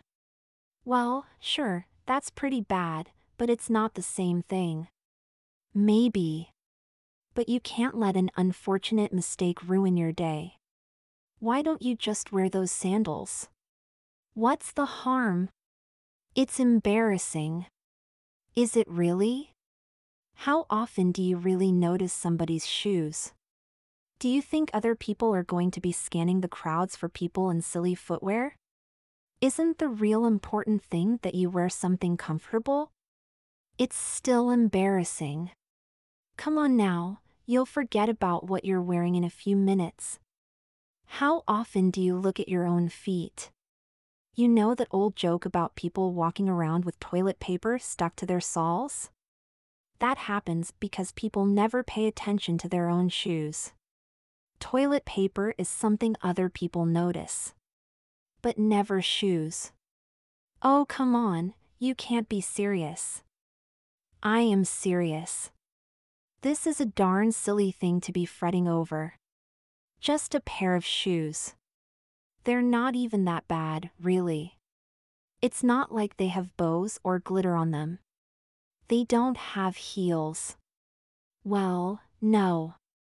But they're still pretty girly. How about this then? I'm so confident no one will care. I'll make you a deal. For everyone that notices, I'll give you $5. Any comments, any snickers, any stares, any laughs, that's $5 in your pocket. A family of 4 notices, that'll be $20 easy. What, just like that? Jackson gave a cocked smile at the idea. Julia couldn't help but notice the age lines forming around his mouth. Julia had worked a number of jobs. She believed the best way to motivate anyone wasn't guilt, wasn't nagging, and wasn't compliments. It was money. Pay someone for their efforts, and they'll dive in head first. Not bribery, incentivizing. The old salt about the way to a man's heart? It wasn't through the stomach. It was through the wallet. Not good enough? Trixie asked. Okay, how about this? When the day's over, if you're still upset, I'll buy those shoes off of you. Full retail price. What would you want with these? Well, in a few more days, I'll get my cast off. And let me tell you, I don't know if my foot's gonna be swollen, or if my muscles are gonna be atrophied, but I know it'll be something. I know my old shoes won't fit right away. But the way your sandals are all elasticized around the top and sides? They'll definitely fit right if my feet are 2 different sizes. And if the sandals are broken in first, well, all the better. While the motivation was genuine, Julia was confident she would never have to pay Jackson anything. By day's end, Jackson wouldn't be thinking about his footwear. Nothing would seem off about it, or inappropriate. Although, Julia did still want those sandals for herself. And maybe if they really hit things off, they could share lots of things between their closets. So what do you say? Julia asked. You're going to make some money either way. $60 for just walking around, and $5 bonus if anyone makes you self-conscious. Well, I guess if I'm doing you a favor. Jackson said, trying to seem more altruistic than the situation actually was, it's a deal. The two shook on it. Jackson, already thinking about what he would spend the money on, slipped his feet into the women's sandals. They definitely felt strange and certainly looked weird, but he couldn't deny they were comfortable. Of course, if he had been less focused on the sandals, he may have noticed his skin had finished changing. It was now soft and hydrated, but a little wrinkly around his fingers and his face. More so, the rushing change was causing his body hair to fall out. With each minute, follicles were spreading into the wind. With each step, his legs, arms, chest, and face became smoother and smoother. His legs in particular were smooth and silky to the touch, complementing his new shoes. Ready to go? Julia asked, she and Jackson rejoining the rest of the group. We are, Trixie said. We decided now's a good time to get some lunch. We're going to head over to Oh dear, Trixie stopped cold, trying to hide her face from some unseen circumstance. What is it? Pat asked her. It's Lucas. Oh, I can't let him see me like this. Why? You look nice. No, I don't. I just dressed up to go shopping. I'm not ready to let him see me so casual yet. Oh, I'm not even wearing my push-up bra. What's going on? Jackson slyly asked Ellen, so his aunt couldn't hear. Ellen laughed in a knowing manner, happy she was the one who got to spill the beans. Your auntie has a new man in her life. She's a little, well, let's say, nervous around him. You see, I convinced her to step outside of her comfort zone and be a little more adventurous with the men she dates. A few nights ago, we hit up a college bar, one thing led to another, and she went home a young stud named Lucas. Oh, Kay? Jackson said, wondering if he should even be hearing about this. Now me, I entertain younger men all the time. But I know the thrill is in the hunt. I'm not silly enough to try a long-term relationship with any of them. Those boys are like having a popsicle on a hot day. A lot of fun at first, but it's gonna leave you with one heck of a mess the longer you hold on to them. Could we not talk about this? Ellen let out a polite laugh, placing a hand on her chest. Jackson, you surprise me. I didn't think boys your age could be prudish. I'm not, but this is gross. Darn right it's gross. No college boy is going to commit to a steady relationship with someone Trixie's age unless they're taking advantage of her. Probably using her to buy beer. Gosh, I love your auntie, but sometimes she doesn't have the good sense God gave a rock. No, I mean that's my aunt. I don't want to talk about this because I don't want to think about her, you know. Jackson thought long and hard about the most polite way to speak to Ellen, a woman he considered his elder. I don't want to think about her, copulating. Copulating? Ellen laughed again, less polite, more tickled. She hadn't heard it called copulation since her sex ed class in high school. Jackson, didn't I hear earlier how much you hate being treated like a little kid? Well, if you want to be an adult, you have to respect that adults are gonna have adult needs and desires. Your aunt is a grown woman, and you should be mature enough to respect such proclivities, she said with a wicked smile, licking her lips. Jackson was now wishing he had asked Pat for details instead. Aunt Trixie? He asked. Can we go now? Oh, Jackson. Trixie said, snapping back to earth. Gosh, I almost forgot you were here. What is it, honey? Jackson signaled that he wanted to speak to his aunt privately. The two excused themselves from the group for a brief sidebar. Aunt Trixie, your friend Ellen? She's kind of, what's a nice way to put it? Friendly. Call her friendly. Okay, sure. She's friendly. But she's been saying some things that have been, well, I don't want to say it's offensive, but they're making me kind of uncomfortable. Should she really be saying them out loud? Especially to me? Why not? We're all adults here. I mean, not technically. She knows I'm only 16, right? What's the matter, Jackson? Afraid she might set her sights on you? Or were you hoping? Oh God, no, Jackson said. No. Not at all. No. But, and remember, the answer is no. If I were 18, would she be friendly with me? A laugh forced its way out of Trixie's mouth before she could say anything else. Jackson had his answer. Oh, Jackson, Trixie said, backpedaling. I'm sorry. I'm not laughing at you, I swear. This isn't meant to insult you, but you don't have to worry in the slightest about Ellen's affections. You're not her type. Jackson tried to shrug off the semi-non-insult. After all, he didn't want Ellen lusting after him, sort of. He would have certainly been disgusted and offended if she had tried, but he still liked the idea of it being a possibility. Liking an idea is much different than actually experiencing it. In just a few years, he saw himself going to college. He'd like to think he could capture the eyes of any woman in the room. He'd like to think women of all ages found him sexy. He'd love if ladies considered him an Adonis. Even if they were cougars twice his age. But now, those dreams were dashed.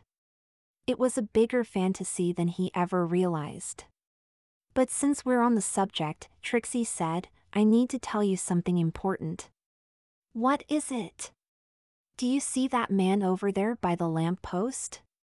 The one in the Panthers t-shirt? His name is Lucas. The two of us are a bit of an item. I like him quite a bit, but I'm afraid I've been fibbing just a tad. You see, he's a few years younger than me, and I don't want to risk scaring him off because of a silly little thing like age difference. Trixie fiddled with her fingernails. I might have told him I'm only 30. Normally, hearing details of his aunt's promiscuity would have made Jackson gag. But he wanted to be mature. No, he needed to be mature. He had to accept that his aunt had a private life she had never shared with him until now. And while it may have been a little uncomfortable to think of his aunt as a sexual creature, it was the truth.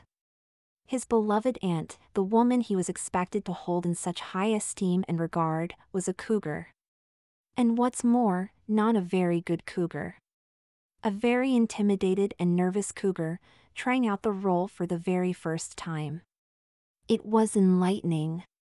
Adults could be just as nervous and stupid as teenagers. There really was no difference. And if that was true, how many other ways could a teenager be like an adult? Trixie continued. Lucas doesn't know I'm here. He hasn't seen me yet, and hopefully he won't. But if he's shopping here today, and I'm shopping here, then things could get dicey. You see, if he happens to notice me, then that means I'm obligated to introduce you. And there's no way to explain how I could have a nephew as old as you if I'm only supposed to be 30. Do you want me to make something up? No, nothing that complicated. Just don't let it slip that you're my nephew. Call me Trixie, not Aunt Trixie. It's that simple. Jackson wanted to do right by his aunt and respect her love life. A simple little favor like that would definitely prove his respect for her. Is that all? Yeah, I can do that. Of course you can, it's so simple. But here's where it gets tricky. I don't want to risk him overhearing anything. So just to be safe, call me Trixie all day. Just in case he happens to be within earshot. Even if you think we're alone. It sounded a little unnecessary, but this was his aunt's decision. Right, he said. And I'm sorry I have to keep piling things on top of the stack, but it gets a little more complex.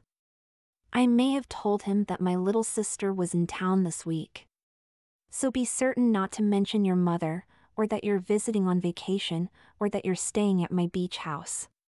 He might put 2 and 2 together. Don't you think you're being a little overcautious? Jackson asked. I probably am, but it would be a very nice thing if you helped me, Jackson. Please? Jackson wanted to protest, but the more he thought about it, the more reasonable it seemed. Okay. If that's what you really want, Trixie. It felt weird for Jackson to call her by just her first name, but if that's what she really wanted, he could do that for her. After blowing up at her today, it was the least he could do. Trixie was hiding many secrets from Jackson today. The more prevalent was that there was no Lucas. More accurately, there was a young man up the walk from them, and he was certainly attractive by Trixie's standards, but Trixie didn't know him. If his name was actually Lucas, it was completely coincidental. She picked the name at random. Trixie wasn't sleeping with him. Trixie had never seen the young man before in her life. She picked an innocent bystander as a stooge in her latest ploy. She needed a threat that maybe could be anywhere, but could just as easily disappear without a trace. A threat who wasn't dangerous, but significant enough that he's worth avoiding. She had to keep the stakes low to keep Jackson calm, but still nervous enough to comply. Control the narrative, control the situation, control the puppet. Okay, Pat said, nobody make eye contact. We'll head over to the restaurant. There's a good chance he won't spot us and won't follow. Sure thing, Trixie said. Jackson, thank you for joining us for lunch today. I'm sure you'll enjoy it. Had Trixie sprung such a surprise on Jackson earlier in the day, Jackson would most certainly have resisted, complained, or at least fumed in a dramatically passive-aggressive manner. But now, his resolve was a malleable goo. Lunch with Trixie and her friends sounded pleasant. Almost enjoyable. It would be nice to have a good hearty meal in his stomach, even if it did prolong the day. There was only one restaurant in the shopping complex. A general, catch-all type of American restaurant. The kind that serves hamburgers, sandwiches, deep-fried appetizers, and giant salads made from whole heads of lettuce. It sold beer, wine, and mixed cocktails. It had a dozen TVs, each tuned to a different sports channel. In the front entrance, there were an assortment of gumball machines and a rack of pamphlets for tourists, highlighting local attractions. A few groups were standing around, waiting for a seat. Jackson was a touch self-conscious standing around on display. Absolutely anybody could see him wearing his embarrassing shoes. Actually, the more he considered it, it was more irritating that everyone was seemingly ignoring him. He had a wager going on. $5 for every dirty look. If he was embarrassed, that was one thing, but everybody politely holding their tongues was worse. He wanted his shame public so he could profit. There was a person standing just across the entranceway from him. Jackson tried his best to lean against the wall and very casually let his legs stick out. His feet and his shoes on full display. Surely they would notice that a young man was wearing ladies' shoes. Surely that must be worthy of a point and a laugh. But they didn't say anything. They looked down, obviously seeing Jackson's legs and feet and shoes. They recognized he wanted attention. They saw nothing worthy of attention. They broke eye contact and turned away from Jackson. Ellen smiled at Jackson. She leaned over and whispered to him. "He's cute, isn't he?" "What?" Jackson asked, taken aback. "Oh, don't play innocent with me. I caught you flirting with him. Trying to catch his eyes with your legs and those cute new shoes." "I was not," Jackson refuted. "I mean, technically I was, but not like that. It's different. I was trying to dash you, shhh, don't worry. I'm open-minded. I don't judge. I think it's cute. I usually use the girls," she said, shimmying her breasts. "But you can only use the tools you're given, right? Gosh, I wish I had legs like yours."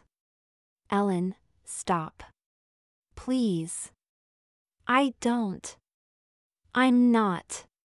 You're confusing me." Jackson wanted the floor to open up and swallow him whole. Okay, I'll stop." "Wow, look at you. You're redder than a sunburnt lobster. I tell you what though, if you change your mind and want a few lessons, I'll teach you how to flirt like a master. You'll have the boys lining up to kiss your feet." Ellen wasn't fully aware of what Jackson was doing, or his motivations behind it. She saw the young man trying to display his legs for attention. Like he wanted to capture the eyes of strangers. With the strange man's pink tank top, earrings, and thin mustache, she assumed Jackson's intentions. All the girls were in on Trixie's little scheme. She gave them all roles and duties to perform over the course of the day, encouraging Jackson's transformation. Trixie didn't fully explain what Ellen's role in Jackson's ordeal should be.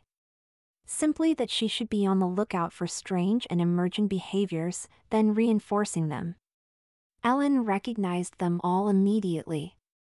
She recognized them because she often encapsulated them herself. Jackson was flirting with a handsome stranger. This transformation must be giving him a newfound sense of confidence, she reasoned. He wants to try and turn some heads. All of this was incidental, at least at the moment. But anything that kept Jackson agitated and unobservant of his changing body was still helpful. "Bad news," Julia said to the group. "I talked to the hostess. All the seats out on the veranda are taken. It'll be nearly a half hour before we can be seated out there. Well, Pooh, Pat said. It's such a lovely day. But if I don't eat soon, I'll be swept off in the next gust of wind. I guess we'll have to eat inside. Afraid not. All those seats are all taken too. Well, what about that table over there? Ellen asked, pointing to a booth in a far corner of the restaurant. I can see it plain as day.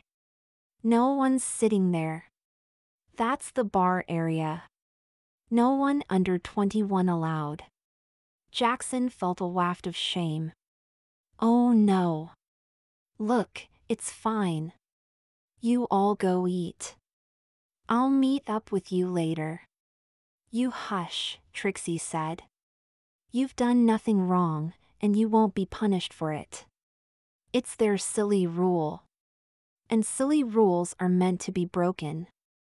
What do you mean?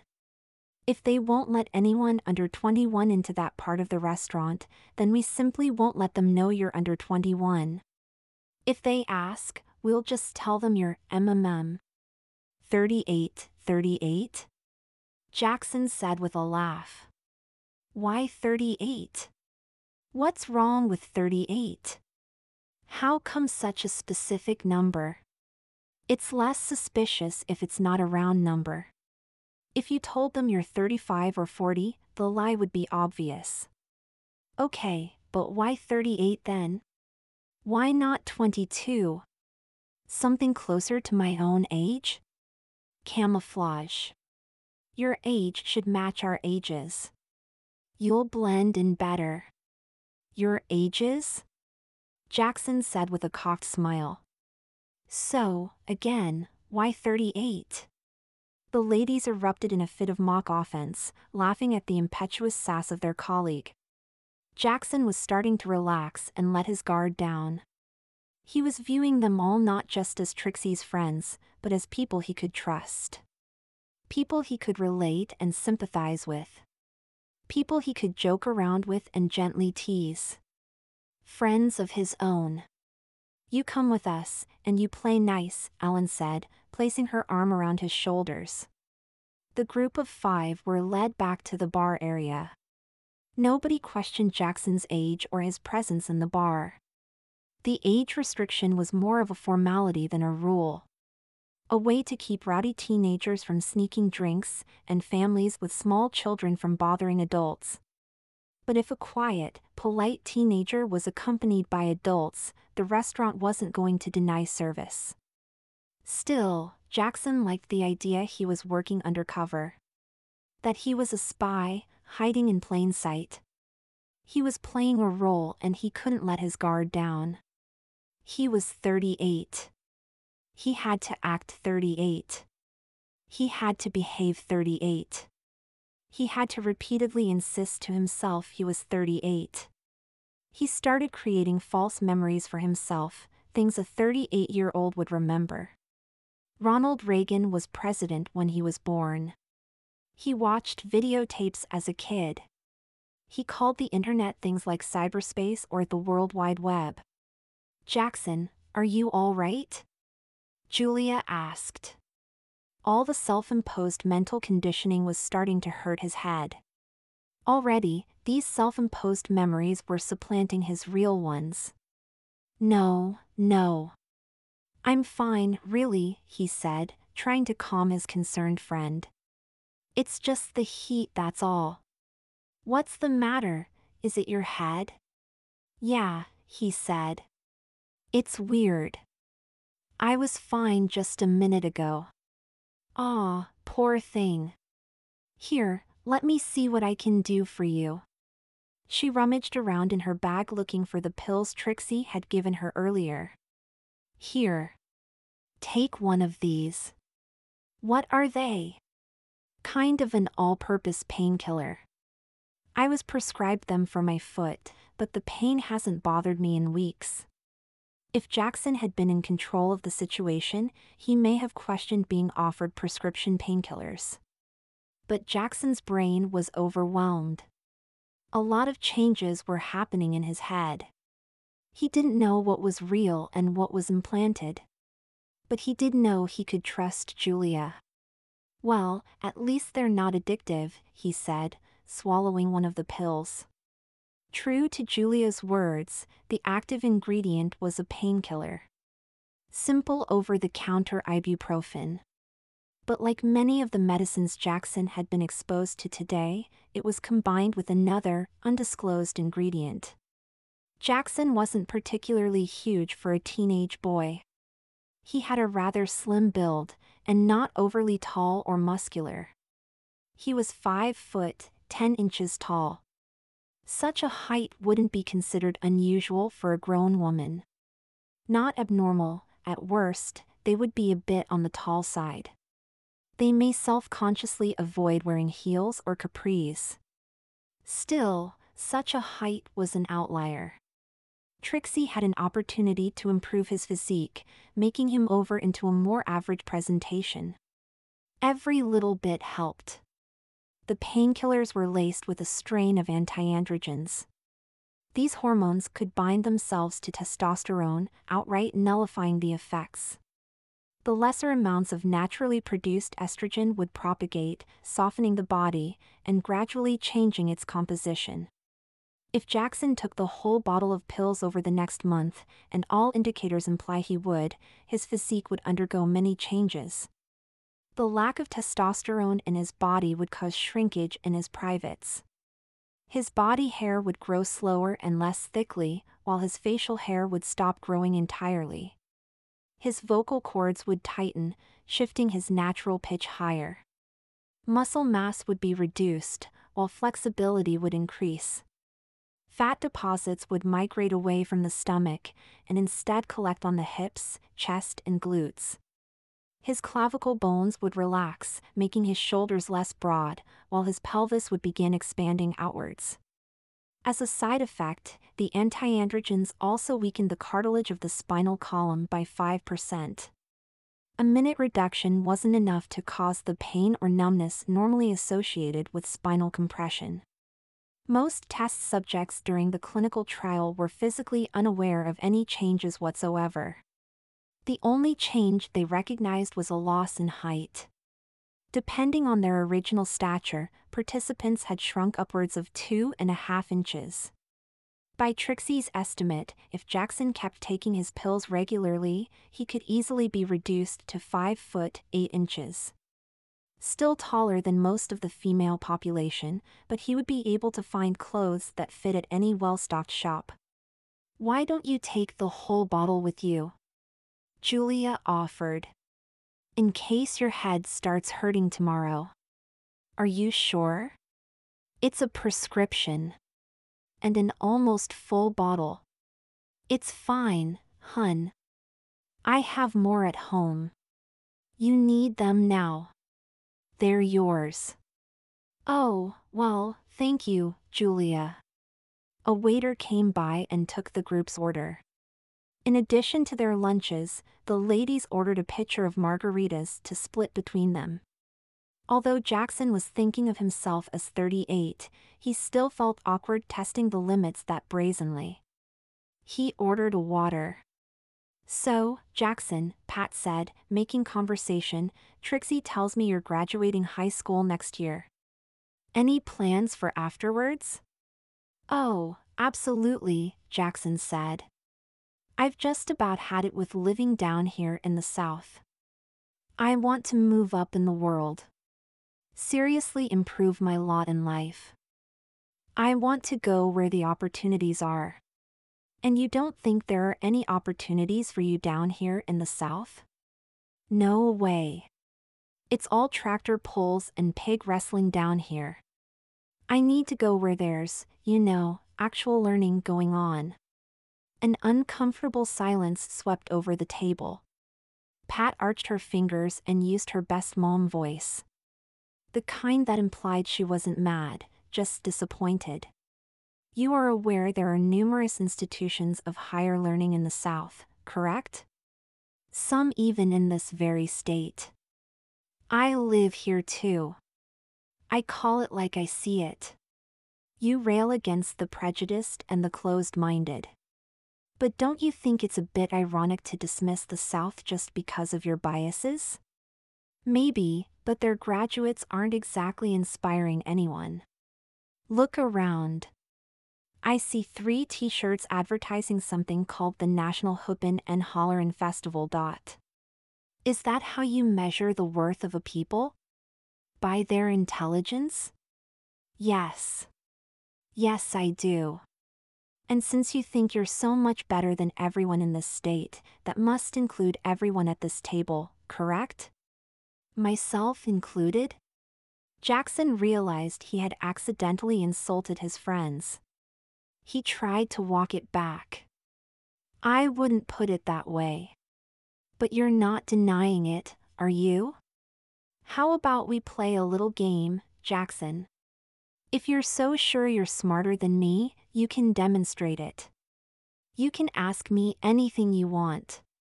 Any question at all. 5 questions, even.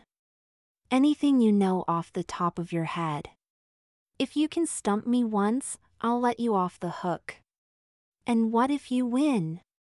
Jackson asked. I'll think of something. But you shouldn't even be worried about that since you're so much smarter than me. Sound like a deal? Jackson didn't know much about Pat except she was a stay-at-home mother. And while that was true, she was also recently accepted into a master's degree program for childhood psychology. The professors were very pleased with her insights and research. She was an exceptionally bright woman and incredibly well-read in a variety of subjects. All right, Jackson said, scouring the depths of his memory. All those days of watching Jeopardy were going to pay off here.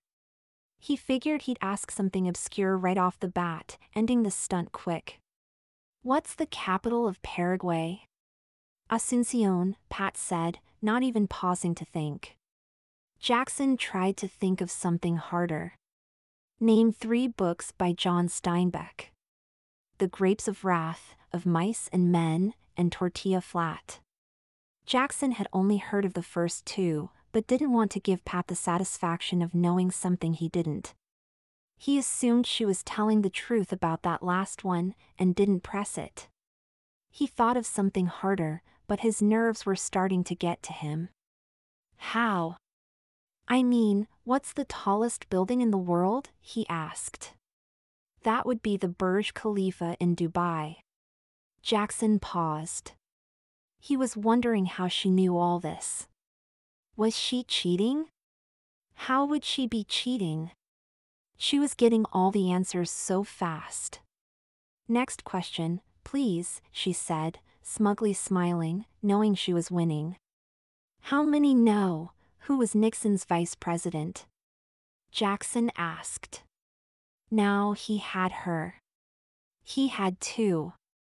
Spiro Agnew first, then Gerald Ford. Jackson groaned. That was a trick question and she still knew the answer. He only had one chance left to stump her. He had to ask something really difficult. Something she had no chance of knowing.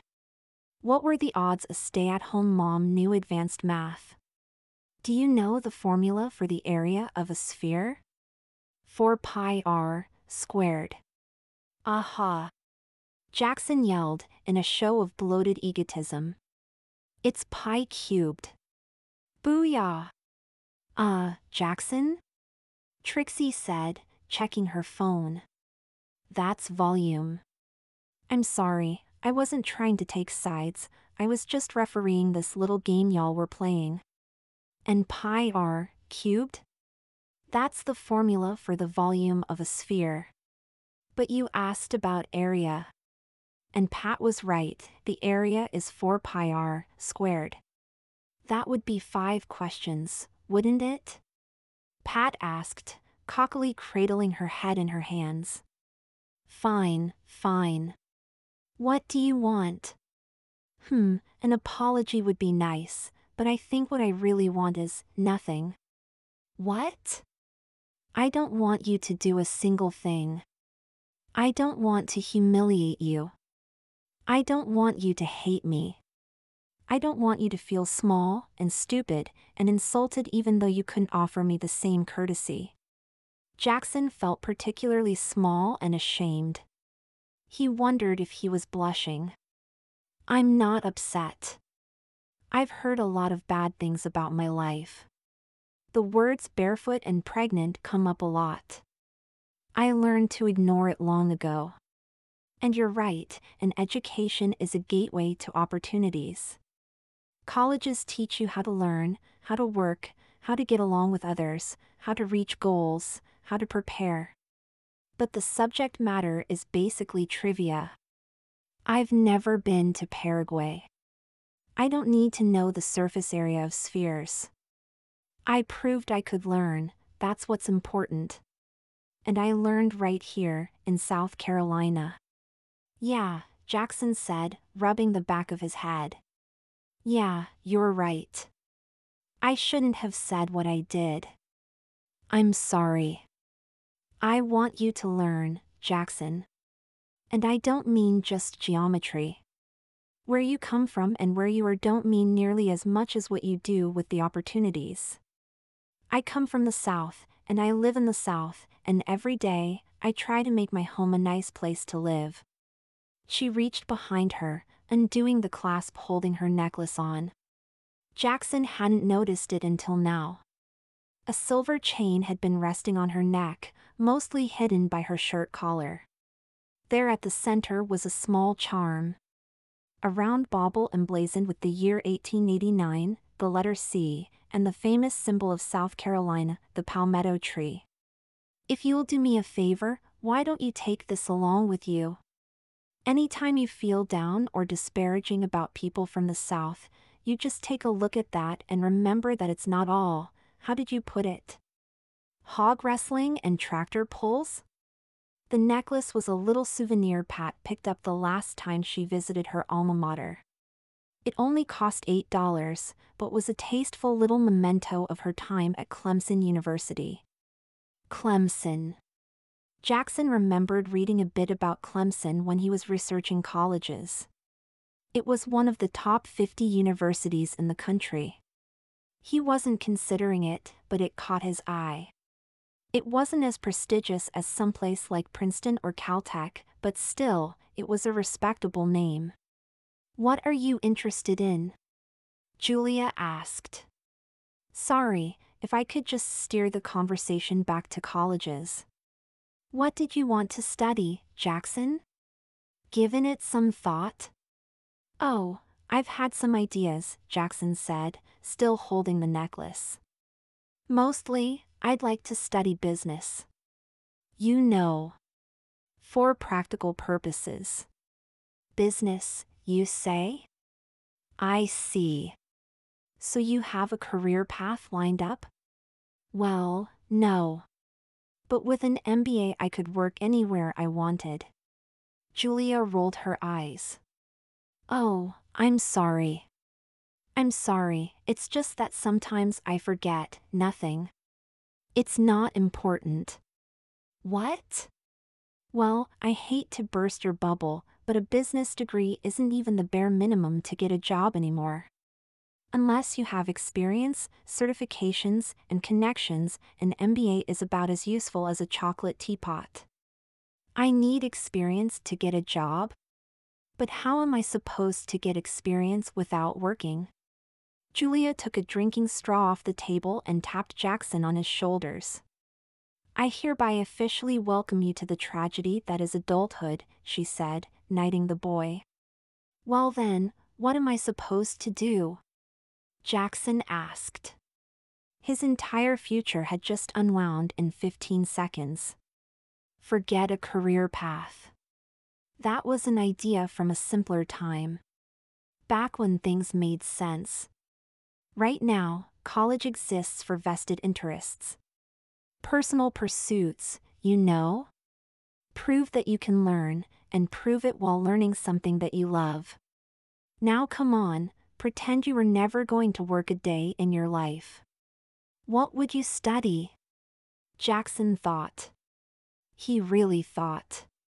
He put aside all the posturing and the conspicuous mobility, and thought about what he actually liked. Business classes were a drag. Math was tedious. Computers were fine, but awfully repetitive. There was only one class he really liked. I guess I've always liked literature and such. But I'd never make $1 with a degree like that. Well, if we're being honest, there are millions of people with degrees working in jobs they hate. And millions others working in jobs irrelevant to their degrees. And millions more still working in jobs that should never have required degrees in the first place. And that's just now. Who knows what the world's going to look like in 5, 10 years? If I had to guess, I don't think there's going to be a big surge in demand for proofreaders. Julia nodded in agreement, but continued. Let me put it to you this way. Part of my job on the boat is to give life-saving instructions in case, God forbid, the boat goes down. And one of those instructions is how you should never swim against the current. People's first instinct is to swim to land, because that's the end goal, but you'll never get there with the ocean pushing you backwards. The harder you fight, the more you exhaust yourself.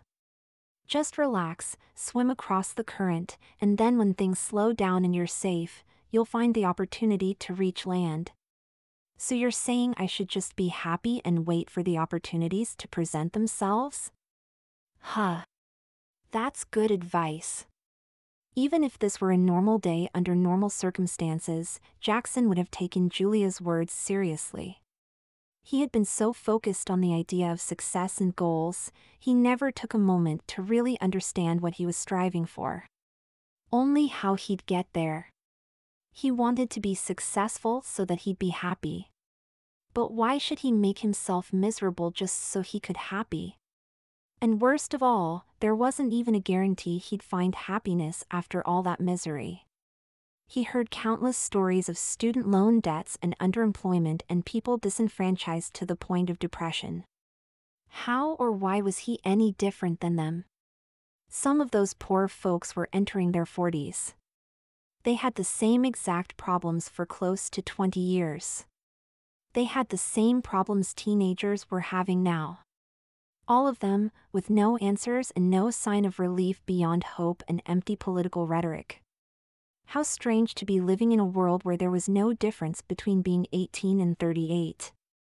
Jackson's aspirational and unfounded ambitions lessened. They just made no sense. Unfeasible, unrealistic, and undesirable. Deep down inside, he really wanted to major in literature. He talked himself out of it weakly, as there were no opportunities in such a dead-end field of study. But if every field was a dead end, then what difference did it make? If he was going to Clemson, he might as well enjoy it. Recognizing the glazed expression in Jackson's eyes, Trixie knew it was the perfect opportunity to enact the next step. This was a big one. Oops, she said, accidentally yet intentionally elbowing her margarita. The glass toppled right onto Jackson's chest, spilling all over his stomach and lap. Oh no, Ellen said, trying to sound genuine. Baby, I am so sorry. Here, let me help you get cleaned up, Trixie said, trying to sop up the cocktail with paper napkins. We need to do better than that, Pat said. The poor boy can't go around smelling like alcohol. What am I supposed to do? Jackson asked. He remembered he wasn't supposed to be sitting in the bar area. The reasons why were kind of murky now, not immediately springing to mind. But he remembered he was lying. It was an act of fraud he didn't want to get caught perpetuating. Reeking of liquor wasn't going to keep his secret a secret. Well, Ellen said, trying not to smile too hard. We've been shopping all day. Including a few clothing stores. Yeah, but I didn't buy anything. That's right. But, Ellen said, motioning towards her shopping bag. Wait, you don't mean? I'm afraid we don't have a lot of options, sweetie, Trixie said. You might want to be open to ideas right now. I can't. I won't. This is absurd. Baby, it's your choice, but keep in mind, there have been lots of rowdy tourists around here recently. They're cracking down on public drunkenness. The police are getting vigilant, and they may not believe the truth. They'll arrest you, book you, and put you into the system before they ever ask questions. And you don't want the police record, do you? Jackson couldn't live with himself if he was arrested like some common hoodlum. Having an arrest record? A rap sheet? How could he be a model citizen with one of those following him around? It was an obvious choice. If he had to wear women's clothes for a few minutes to save himself from becoming a convict, so be it. Fine, he relented. Just promise me you won't make fun of me. Of course not, Trixie said. You're being very mature about this. We'd never make fun of you for being mature. It was everything Jackson wanted, and alas, it was being served to him in the most ridiculous manner possible. His aunt was calling him mature. She was treating him as an adult. Her friends, upstanding members of the community, were heralding his dignity. Trixie knew it was the key to making Jackson obey. Any time he put up a fight, she only had to stoke the fires of his ego, and he'd crumble. I'm heading to the restroom, Ellen said. I'm taking my bag with me, and I'll leave it behind. Count to 30, then head to the bathroom yourself. It won't look suspicious that way. Jackson, Trixie, and the rest of the girls sat in awkward silence as those 30 seconds passed. After a miniature eternity, Jackson got up and headed towards the restrooms, trying not to draw attention to the green stain on his clothes. He passed Ellen, returning to the table. She didn't even make eye contact. Her arms were empty. Jackson could see the door to the restroom. His fate was waiting for him inside that tiled room. He stepped inside, locking the door behind him. There, tucked under the sink, behind the trash can, was Ellen's shopping bag. Jackson didn't even know what was inside the bag. He had an idea of Ellen's sensibilities, though. She dressed to catch the attention of others. She liked people looking at her. She liked men looking at her. That was the opposite of how Jackson wanted to dress. He liked to blend in. He couldn't predict with 100% certainty what was in the bag. He could rightfully assume it wasn't going to be a hooded sweatshirt and jeans. There was only one outfit in the bag. It wasn't tight, or revealing, or promiscuous, and Jackson was relieved in that sense. But he wasn't exactly thrilled either. While it may have been modest, it certainly wasn't masculine. Jackson slipped off his shorts and dried his legs with paper towels. He took a good, long look at the pants before slipping them on. They were white linen with wide, straight legs. They had an elasticized waist that sat high. Very high. Up over Jackson's navel. The wide legs billowed out, giving an appearance of flowing, draping fabric. Cinching the pants closed, he could see his feet down below the cuffs, peeking out, wrapped in his strappy sandals. Jackson was happy he wasn't wearing a skirt, but palazzo pants weren't really all that better. He unbuttoned his shirt next, reaching into the bag, dreading what Ellen had waiting for him next. Inside was a blouse. A gray blouse. Not a shirt, a blouse. A loose pullover with a notched neckline. The tunic-like fit hung over his pants, masking his lack of figure. It was long-sleeved, but such wispy fabric, it would be transparent if lit from behind. There was a camisole sewn underneath for modesty. Jackson would have preferred to wear just the camisole, hoping it would pass as an ordinary tank top. But the two garments were stitched together. Jackson looked at himself, shirtless in the mirror. His body was hairless, but he didn't even notice. Something else was wrong with his skin. He couldn't quite tell what. What was the word? The texture? The pattern? The consistency? Jackson never had to describe skin before, he didn't know how to describe it now. What used to be a pale white skin from head to toe, indicating his tendency to stay indoors at all times, was now much more colorful. His melanin was now mimicking a lifetime spent in the sun. It felt more tender and rough as though exposed to solar rays. It looked darker and deeper, tan in certain spots, and lighter in others. The uncomfortable coarseness was miles better than the itchiness he was experiencing earlier. Who cares if his hands felt soft and his shoulders felt coarse? So what if the leathery feeling creased and folded around the corners of his eyes and mouth?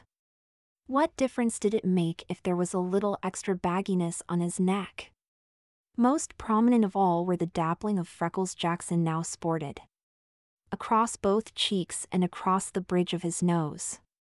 On top of his shoulders, spilling down his forearms. Spots on the back of his hands. Jackson didn't recognize anything out of place or incorrect. It was his skin. It was his body. That's how he looked. If something seemed wrong, it was because he was panicking. After all, he was in a public restroom putting on women's clothes. Who would be in the right frame of mind? He snaked his arms through the sleeves and slipped the blouse over his head. That was it. He was done. He was wearing women's clothes. Clothes designed for, tailored for, and bought by a woman. And Jackson was wearing them. Not even clothes for girls his own age. High school girls didn't dress like this. These were clothes for an older woman. Jackson tried to wrestle with whether that made his situation better or worse. If he was wearing clothes for a teenage girl, they'd be tight and form-fitting. They'd be revealing, showing much of his legs, chest, and belly. And his figure, or more accurately, his lack of a figure, would be fully evident. At least Ellen's outfit was relaxed and comfortable. It was designed to be comfortable in the summer heat while reducing exposure to the sun. It masked how Jackson really looked underneath. If he had to be wearing women's clothes, he was happy to be dressed like an older woman. The words echoed in his subconscious mind. He was happy to be dressed like an older woman. He threw his old, stained clothes into the shopping bag. In doing so, he spied Pat's necklace lying on the ground.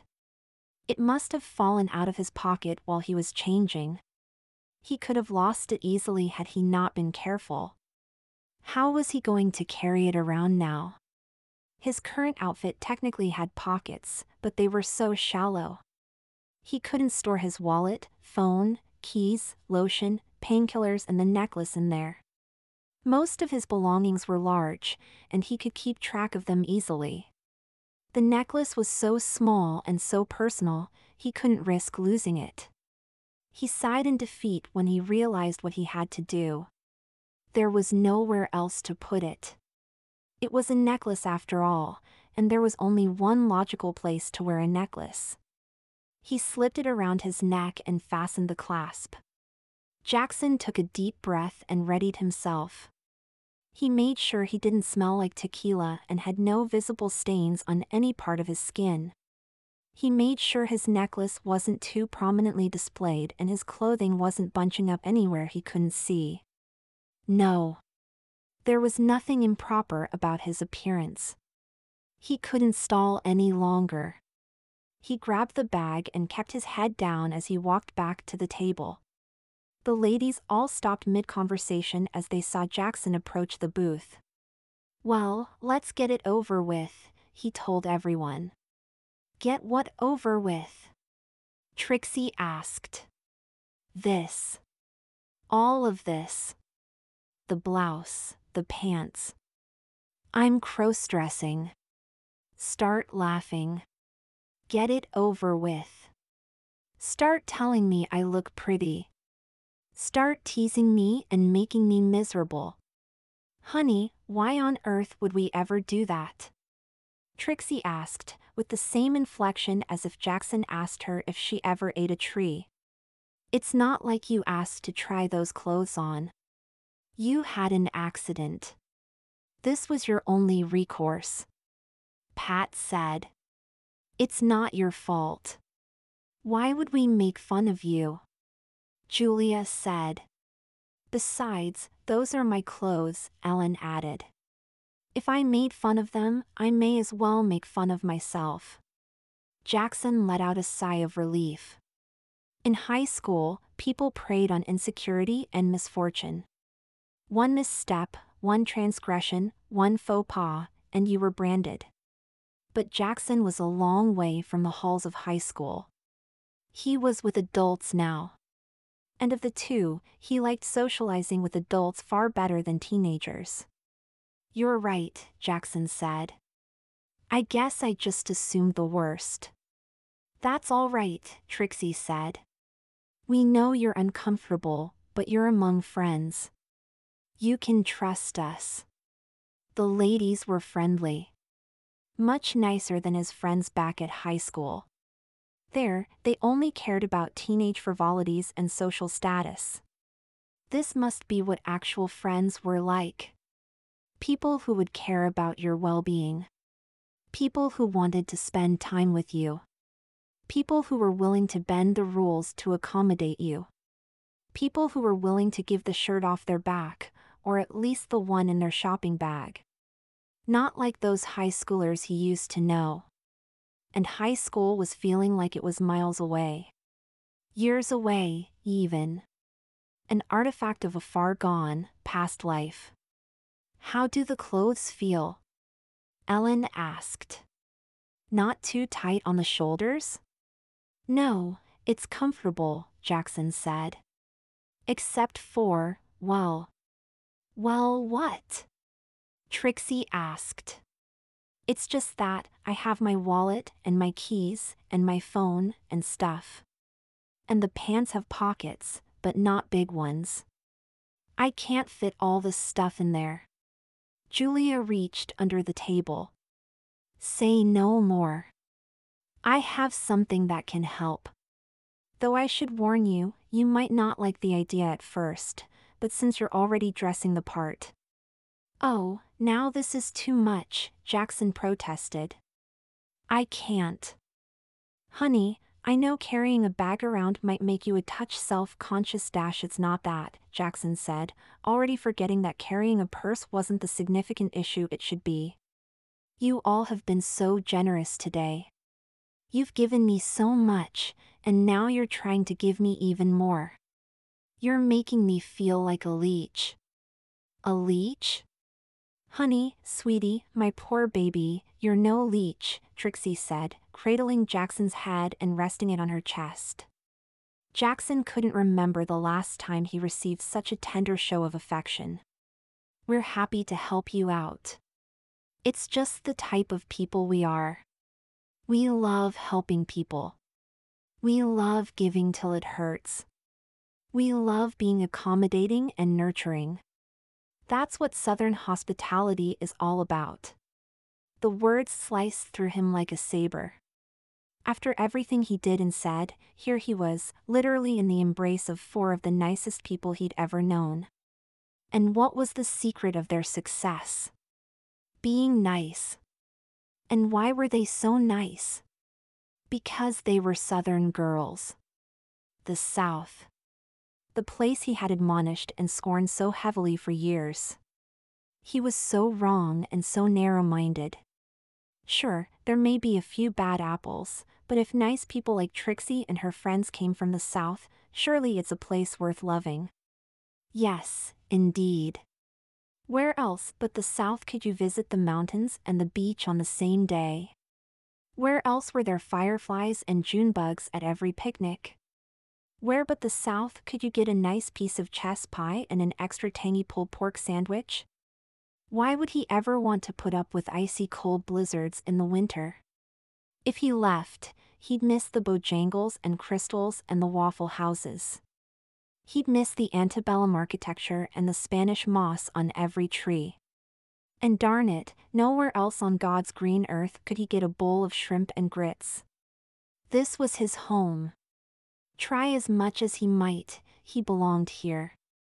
I can't thank y'all enough, Jackson said, letting his accent fully spill out. He had suppressed it for so long, focusing on diction and enunciation, masking his upbringing. But now he felt no shame. It came from his lips even thicker than he had remembered it. A truly Southern dialect. Also an octave higher for some strange reason. While all this had happened, Julia had scooped up Jackson's belongings and placed them inside the purse. It was a crocheted tote bag in a deep coffee color. The girls were preparing to call it a bag for carrying books in case Jackson wasn't receptive to the idea. But his progress was moving forwards faster and easier than they had expected. Jackson was really taking to his blossoming identity. Trixie wanted to see just how far she could push him. Now Jackson, baby, there's no use getting all teary-eyed. Remember, you're supposed to be grown up here. Trixie gave a silent indicator to the other girls to follow her lead. Oh, that's right, Pat said, taking the cue. We can't forget that. Trixie continued. And between your clothes and this assumed identity, I don't really see how we can keep calling you Jackson. It just doesn't make no sense now, does it? Really? Jackson asked. Of course. If you're assuming the identity of an adult and you're wearing woman's clothes, people are going to naturally assume you're an adult woman. And calling you Jackson is just a big ol' wrench in that thought process. Well, what should I be called? Jackson asked, not objecting to the idea at all. I don't know. But it's got to be something that sticks. Nothing too flashy or out of place. Nothing that raises eyebrows. Just a normal, everyday name. It made perfect sense to Jackson. Of course, lots of things were making sense to Jackson that shouldn't be making sense. His suggestibility was astounding. The girls could tell him to start salsa dancing right there in the restaurant, he probably would. Oh, I know, Jackson said after some thought. I remember hearing once that if I was born a girl, I was going to be named Kayla. How about you call me that? Trixie sucked in some air through her teeth. Well, that's a nice pretty name, all right. For a teenage girl, that is. But we need to call you something a little more, well, mature. Remember, you're supposed to 38. Oh right, Jackson said. He was trying to think of what kind of names gave ideas of maturity, femininity, and also Southern. And it had to be natural sounding, too. Something like Hester or Ophelia would be too old. Something like Emmylou or Ellie Mae would be too Southern. Everyone began tossing out names, but none of them sounded right to Jackson. He didn't know why he was putting so much thought into this. He was only going to be using it until they paid the check and left the restaurant, right? Older, Southern, and feminine. The oldest and most Southern thing Jackson could think of was that old folk song everybody sang in grade school. Oh Susanna, oh don't you cry for me. For I come from Alabama with a banjo on my knee. That was definitely old and Southern. Suzanne, he said. Call me Suzanne. Suzanne. Trixie said, mulling it over. He had come up with his own name. He thought it up, he chose it, and more importantly, he liked it. Trixie was barely changing the boy anymore. He was doing it all himself, now. The rest of the process would be a cakewalk. Why, Suzanne is a wonderful name. I love it. Say hi to Suzanne, girls. Hi, Suzanne, the girls sang in unison. Oh, stop, Suzanne said, with a dismissive wave. Y'all are incorrigible.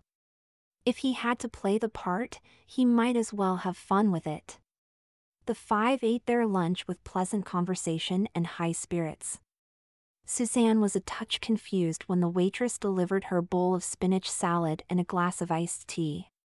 He didn't order either, but rightfully assumed, with everything else going on, somebody took the liberty to order for him. It wasn't bad either. The spinach was fresh, and the red onions provided a nice pungent flavor. The bacon crumbles provided a delicious level of saltiness, while the crumbly bits of hard-boiled egg gave a rich creaminess.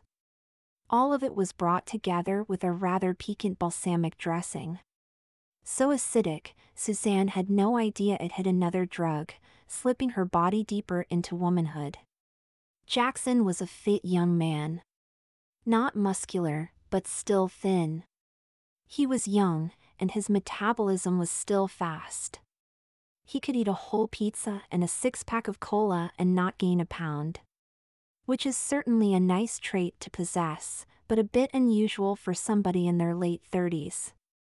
There was limited applicability for a drug that slowed the metabolism and increased the production of adipose tissue. Monolever scientists thought maybe it could be used by those recovering from malnutrition or starvation.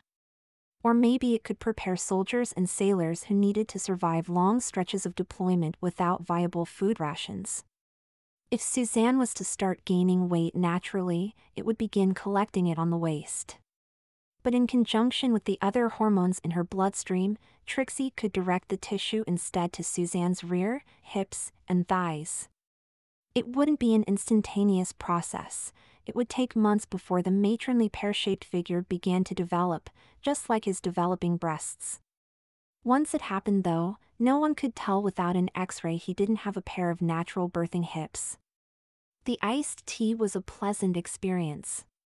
Much better than the bottled beverage he drank earlier. This one tasted absolutely delicious. Real tea, real lemons, and real sugar syrup. Also of significance, no drugs. Lunch continued at a casual pace. When the check finally arrived and the plates were bussed, the ladies were fully relaxed. And by that point the pastor looked around at everyone at the table and asked, "Well, did anybody bring anything besides beans?" To which I replied, "Just the coleslaw." "Want a spoon? Or a fork?" The ladies all laughed. Pat just finished another anecdote about her church, which always tickled ribs. "You are the living end," Ellen said. "Truly." "Oh my, would you look at the time? I suppose I had best get going. It was nice seeing you all. Suzanne, very nice to meet you." "Wait," Suzanne said, "I thought we were shopping today." "Where are you going?" "Oh, I'm sorry. I don't mean to eat and run, but we have the gala tonight, and I still have to go pick up my gown." "Didn't Trixie tell you?" "Gala?" Suzanne asked. "No." "What gala? What's she talking about, Trixie?" "Trixie," Julia said, with a fake shock, "you didn't tell Suzanne about the gala?" "Well, I just didn't think Suzanne would be interested, that's all. She's only in town for a few days, and this is sort of our personal thing." "That's nonsense," Ellen said. "We're always looking for new members." "If you don't invite her, I will," Julia said. Wait, everybody slow down," Suzanne said. "I'll decide if I want to go or not, and right now I don't even know what y'all are talking about." "Right. Excuse me, let me start at the beginning," Trixie said. "See, a little while ago, I started up a social club for me and my friends. Every month, we rent out a nice little pavilion overlooking the beach. It's a private event, only a handful of friends and colleagues from around the community get to come. Esteemed citizens. We talk, we drink, we have some hors d'oeuvres, that sort of thing. I see, Suzanne said. And yes, I didn't bother extending an invitation, but don't take it personal. It's not because you're not welcome. But it's intended for locals, and you're only visiting Green Beach. But is that such a bad thing? Pat asked. I mean, Suzanne seems like she's down on Green Beach. If she knew what the town had to offer besides the tourist traps, maybe she'd be a bit more enthusiastic. Well, perhaps, Trixie said, but it's a formal event. And I don't mean just in terms of clothing. You'd be expected to socialize and act proper. Oh, Suzanne could do that, Ellen said. Now, I've only known her a day, but from what I've seen, she's been just as sociable and outgoing as any of us. You're not wrong, Trixie said. But this is a ladies' organization. Do you understand? Not girls. Not men. And doubly so not boys. Oh, quit beating around the bush, Julia said. It's a group for women of a certain age, between the ages of 30 and 60. Those who aren't young anymore, but who aren't ready to retire, neither. To share career advice. Or family advice, Pat added. Or relationship advice, Ellen added. Yes, you see? Trixie said. And while you certainly look and act the part, Suzanne, well. Are you sure you really want to come? Do you really want to share life advice with other women? Are you sure you don't want to go back? Back to your old house, your old clothes, and back to your old teenage life? Oh, Trixie, Suzanne said, I forgot about that. I was having so much fun. And we were all getting along so well. And it all felt so natural, and, well, it felt good. Right. Proper. And just so, well. Suzanne didn't want to admit that he was having fun, not in those exact words. He hadn't had a day this nice for as long as he could remember. He wanted to stay with the girls. He wanted to meet their other friends. He wanted to go to the gala. But how could he possibly say all that and save face? The idea was nagging at the back of his mind. All of this had been happening so fast. He didn't want to be spending time with these women, did she? She didn't want to be dressed like this in public, did he? Wasn't this embarrassing? Wasn't this wrong? But if this was wrong, why wasn't anybody saying anything? If it was embarrassing, why did Suzanne enjoy it so much? Suzanne could hardly remember her old life. The faces and places seemed so cloudy and vague. It was like trying to remember a dream. She could barely remember that Trixie was supposed to be her aunt. Suzanne could only think of her as a colleague. An equal. A mutual. A friend. All the girls were. How could he give all of this up? How could he go back? How could he leave Green Beach and all of them? How could he be anything but a 38-year-old Southern woman? Julia spoke up. I'm making an executive decision. Suzanne, you are cordially invited to attend the Green Beach Ladies Association Gala. And this invitation is compulsory. There. Now you have to come. Pat and Ellen applauded the decision with polite golf claps. Trixie relented, happy with the outcome. I guess that's settled then. You're coming to the gala, Suzanne? I guess I am, Suzanne said with a smile. Why not? It's going to be a blast. But first things first, Trixie explained. There is a dress code. It was always Trixie's intention to have Suzanne visit the gala tonight. It was the final step. In the South, there was a tradition known as a debutante ball. An event for young ladies to be presented as the world, no longer as children, but as young adults. It's a formal event, steeped in elegance and tradition. The young ladies were not only physically mature, but emotionally mature. They were trained in proper etiquette and manners, and demonstrated themselves as ready to join adult society.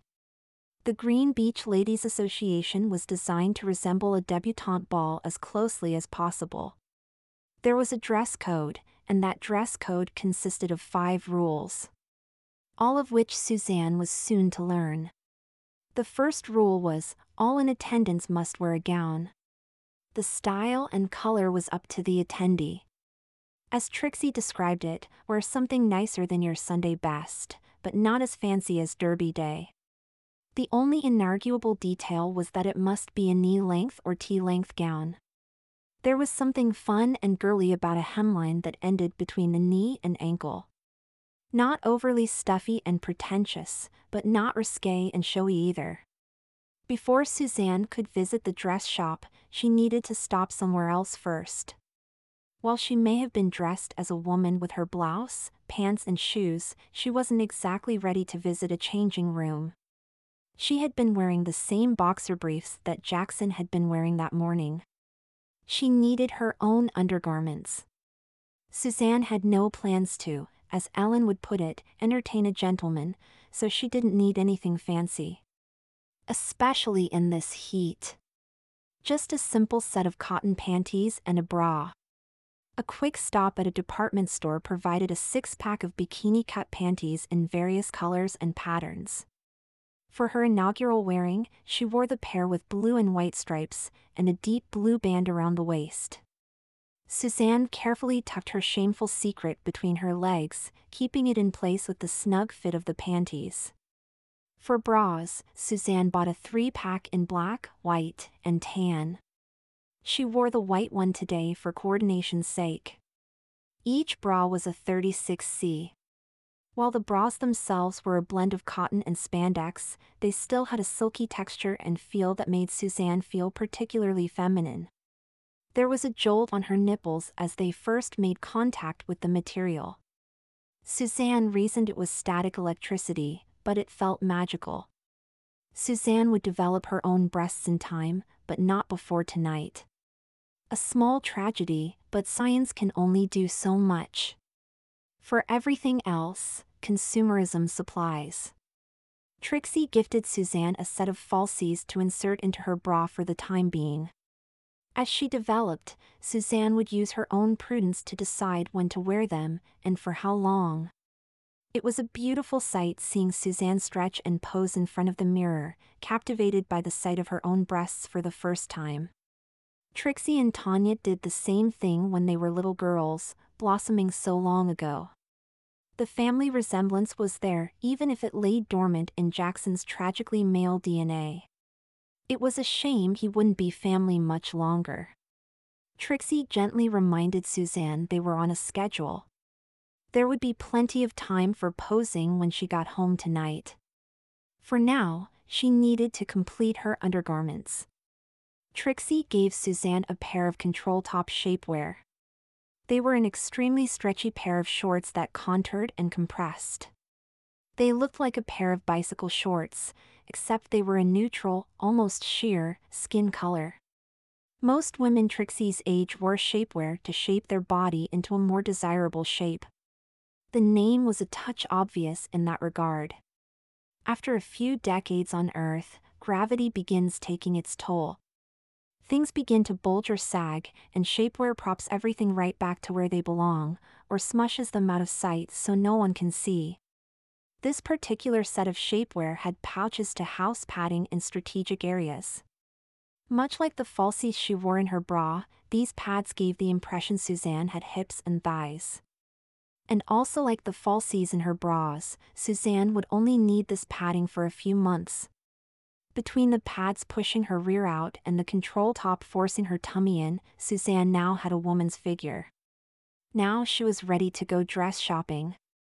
It was a short walk between stores, but Suzanne already felt a world of difference. Weight was in different places. Muscles were moving differently, with different restrictions and different allowances. She moved her shoulders more, but her arms less. She took smaller steps to compensate for the larger hip movements. Her steps were inline, like she was walking a balance beam. Her wrists were slightly flared, so she wouldn't graze her thighs with each step.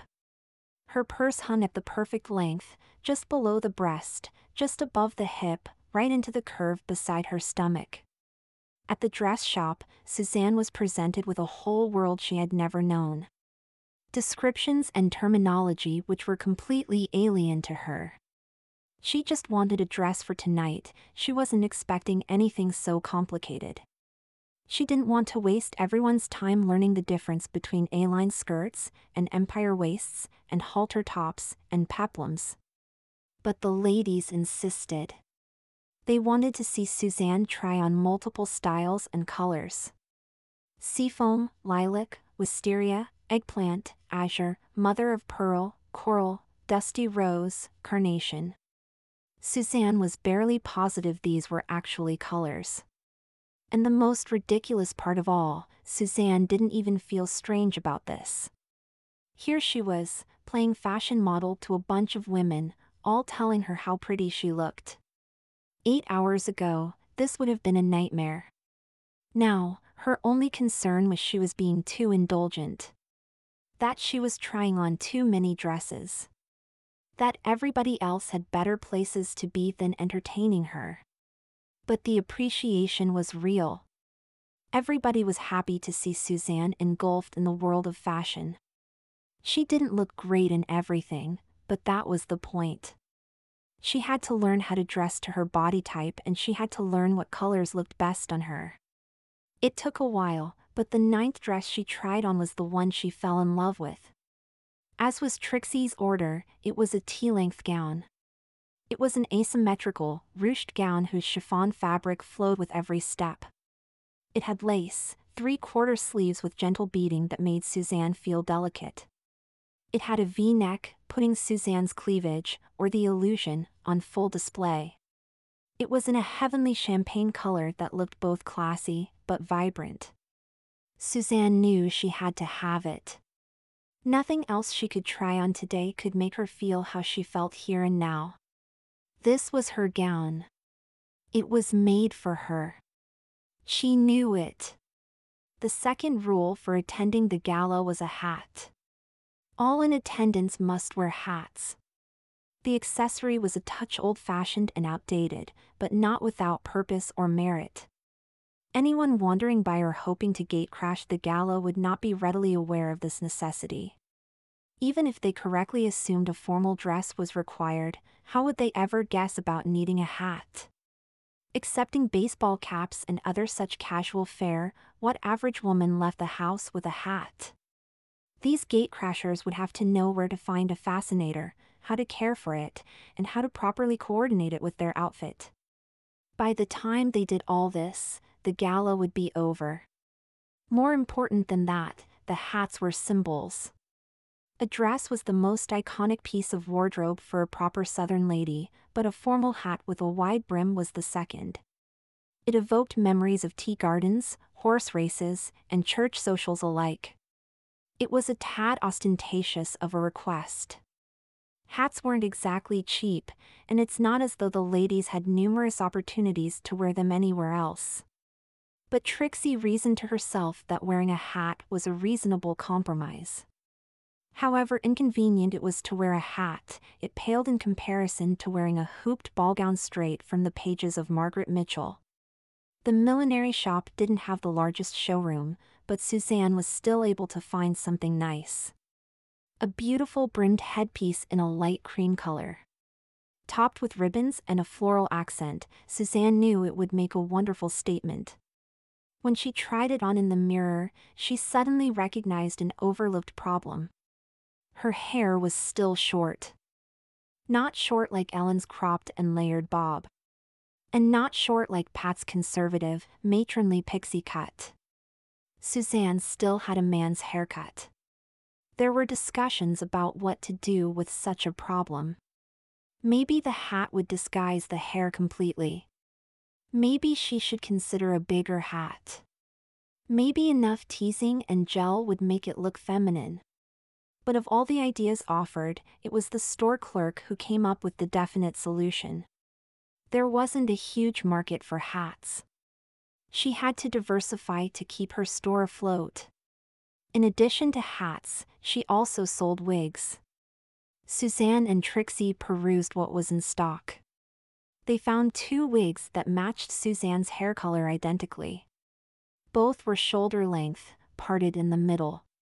The difference was, one wig featured straight hair, while the other fell in waves. Both looked lovely, but Suzanne decided on the wavy hair. It felt more elegant and special to her. She would only have a few opportunities to wear it until her natural hair grew to an appropriate length. The third rule for attending the gala concerned shoes. Anyone in attendance must wear closed-toe pumps with a heel between 2 and 4 inches. The ladies had full freedom to choose their dress and hats. Shoes provided a sense of uniformity. All the women in attendance wore a similar style. No one needed to worry about overdressing or underdressing. Nobody needed to concern themselves with pedicures. Everyone would look pretty and proper in the classical shape and style that effortlessly screened womanhood. Pantyhose and tights were optional. In days gone by, it was considered quite uncouth for a fully dressed woman to go anywhere without accompanying hosiery. But times change, and standards with them. The major argument in favor of this change was, it got hot in the summer, and it got muggy at night. The extra layer would make the women, as they insisted on calling it, glisten. And they glistened like a whore in church. The ladies traversed back to the shoe store. The same store they visited earlier today in search of sandals. Suzanne found a pair of 3-inch pumps in taupe leather. They would match her gown perfectly. Trying them on, Suzanne was properly nervous. This was the very first time she had ever worn heels. She didn't know how to keep her balance, or how to center her weight, or how to properly step. But all the practice she'd had walking in shapewear gave her confidence. Her stride was near perfect, and her core was being toned as she sat there in paranoia. It was easier than she thought. It took a minute to adjust to balancing, but she found the proper stance. The secret was to walk as though you were slightly leaning back. After she discovered that, walking came easy. Make contact with the shoe's heel first. Then shift the weight to the ball of the foot and the big toe. Keep your steps in line to maximize balance and maintain posture. Go very slowly when descending steps, holding the handrail, bending deeper at the knee, and making full contact with both elements of the sole before progressing downwards. And if walking down an incline, hope and pray. Suzanne placed the shoes in the box and took the box up to the register. As Trixie prepared to hand over her card to pay, Suzanne stopped her. She cautiously took the box, opened it, and double-checked the shoes inside were indeed the shoes she selected. The silent glances and smiles between the women confirmed a little caution wasn't unfounded. Rule number 4 for attending the gala was a pair of gloves. Wrist length, elbow length, or opera length. White gloves were preferable, but there was no official ordinance. As long as it complemented the outfit, any color was fine.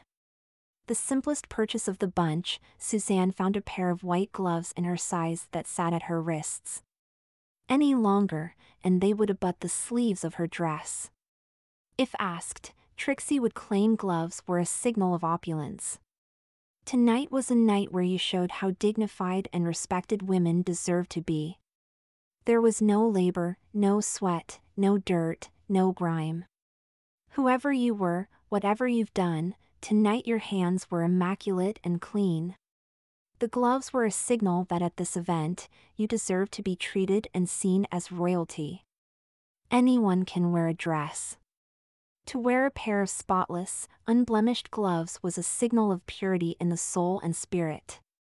When Trixie developed the rule, however, it was a more practical concern. Trixie used the gala to show off her new transformies. The girls she was presenting to the world were brand new.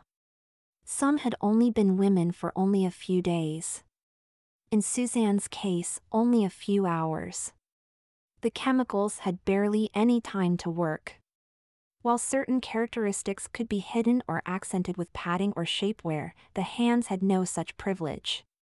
Men's hands were bigger, meatier, and less shapely than a woman's. The gloves would hide that. The fifth and final rule for attending the gala was a clutch purse. No handbags or satchels were welcome at such an event. The girls needed something to carry with them. Something that not only served a practical function, but served as a fashion accessory as well. Why was the clutch such an essential element that it required a rule? The gala was a social event. It was an opportunity for the ladies of Green Beach to introduce themselves and meet each other. It's true, not everybody instantly became friends. Sometimes it was a struggle to find mutual interests. But if there were no commonalities to be found, there was at least a common overlapping social network. They may not revel in each other's company, but they could still be civil and forthright as sisters. It's basic manners to not discuss politics or religion in polite company.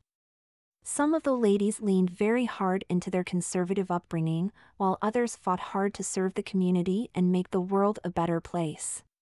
Some attended church every Sunday, while others questioned the existence of a divine creator. But you would be hard-pressed to guess who believed what at the gala. Everybody was so polite and respectful towards each other. As the saying goes, much more unites us than separates us. To Trixie's knowledge, there was only ever one argument at a gala, and that was over whether sparkling wine should be served with dinner or after. No, the primary purpose of the gala was to learn who is who in the community, and learn what opportunities await. These were prominent women who had proved their worth to Trixie. They deserved to be at the gala. They deserved to have new worlds opened up to them. That was what the clutches were for. If anybody wanted to exchange phone numbers or business cards, they needed to be ready to do so. After the party, all would go their separate ways until next month. But if anyone wanted career advice, or had to request a favor, or simply wanted to meet for lunch, they would know which sister to reach and how to contact her. When Trixie presented Suzanne with her purse, it was more than just an ordinary clutch. It was certainly lovely. It was white with golden ornamentation, faux pearls with rhinestones and beads in a diamond pattern. But it was inside that forever changed Suzanne's life. Suzanne opened the snap and saw sitting inside the satin lining a few business cards. "Trixie, what are these?" Suzanne asked. "They're for the gala tonight. Everyone will be interested to meet you. Now you'll have something to tell them." Suzanne read the cards. Suzanne L. Wintergarten. Green Beach Public Library. Circulation Desk and Events. And there underneath was her cell phone number.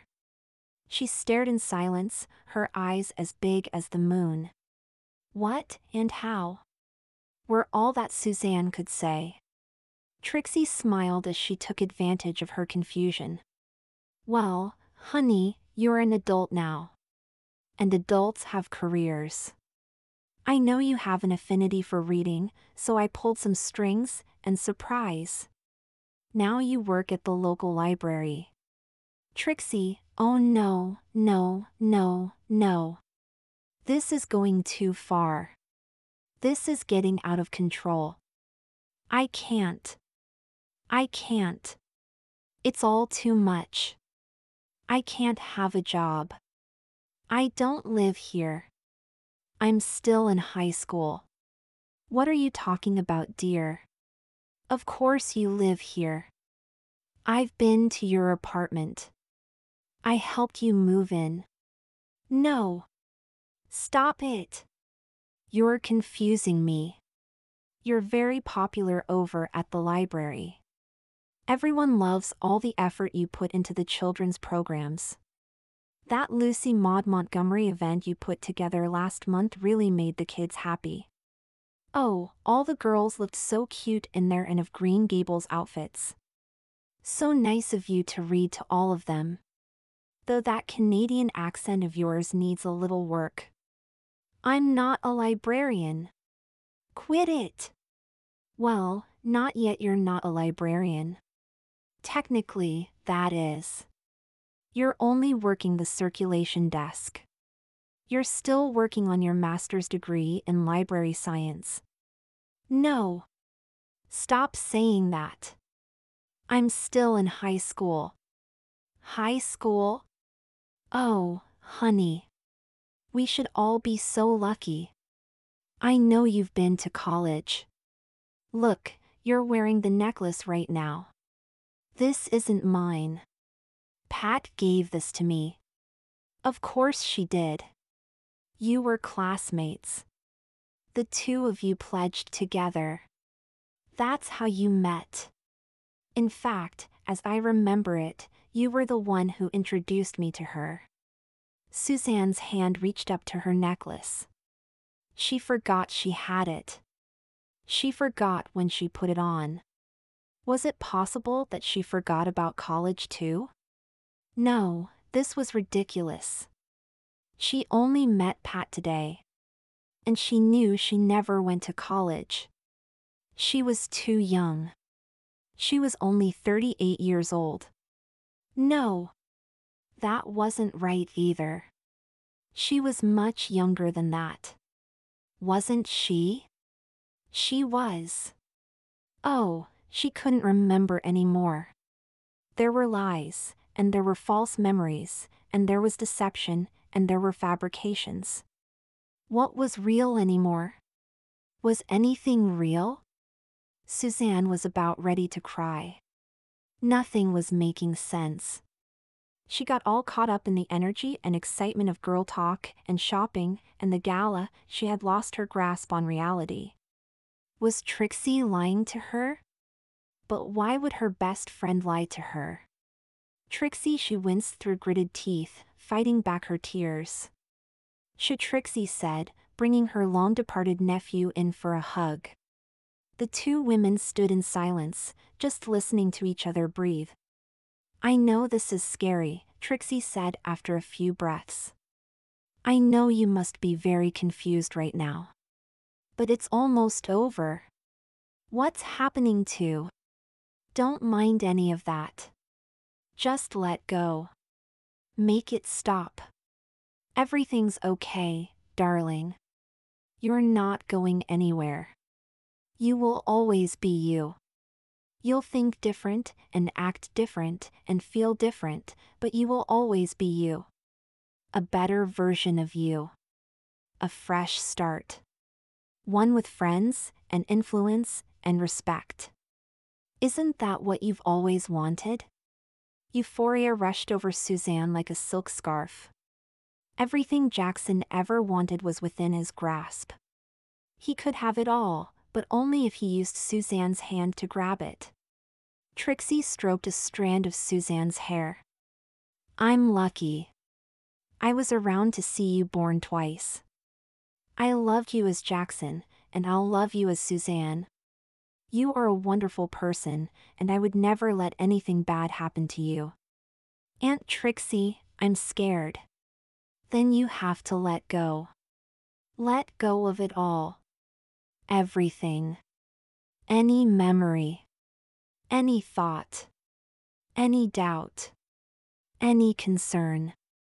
Any worry. Let go of all those lies. You know who you are.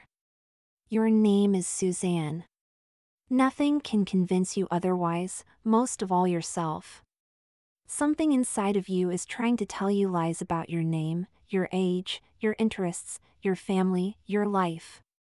But you know the truth. Will I be okay? You already are. There was a silence. Suzanne stopped breathing for 3 seconds. Finally, a sharp inhale through her nose. Suzanne straightened up, wiped the tears from her eyes, and adjusted her wig. She tried to laugh off the situation.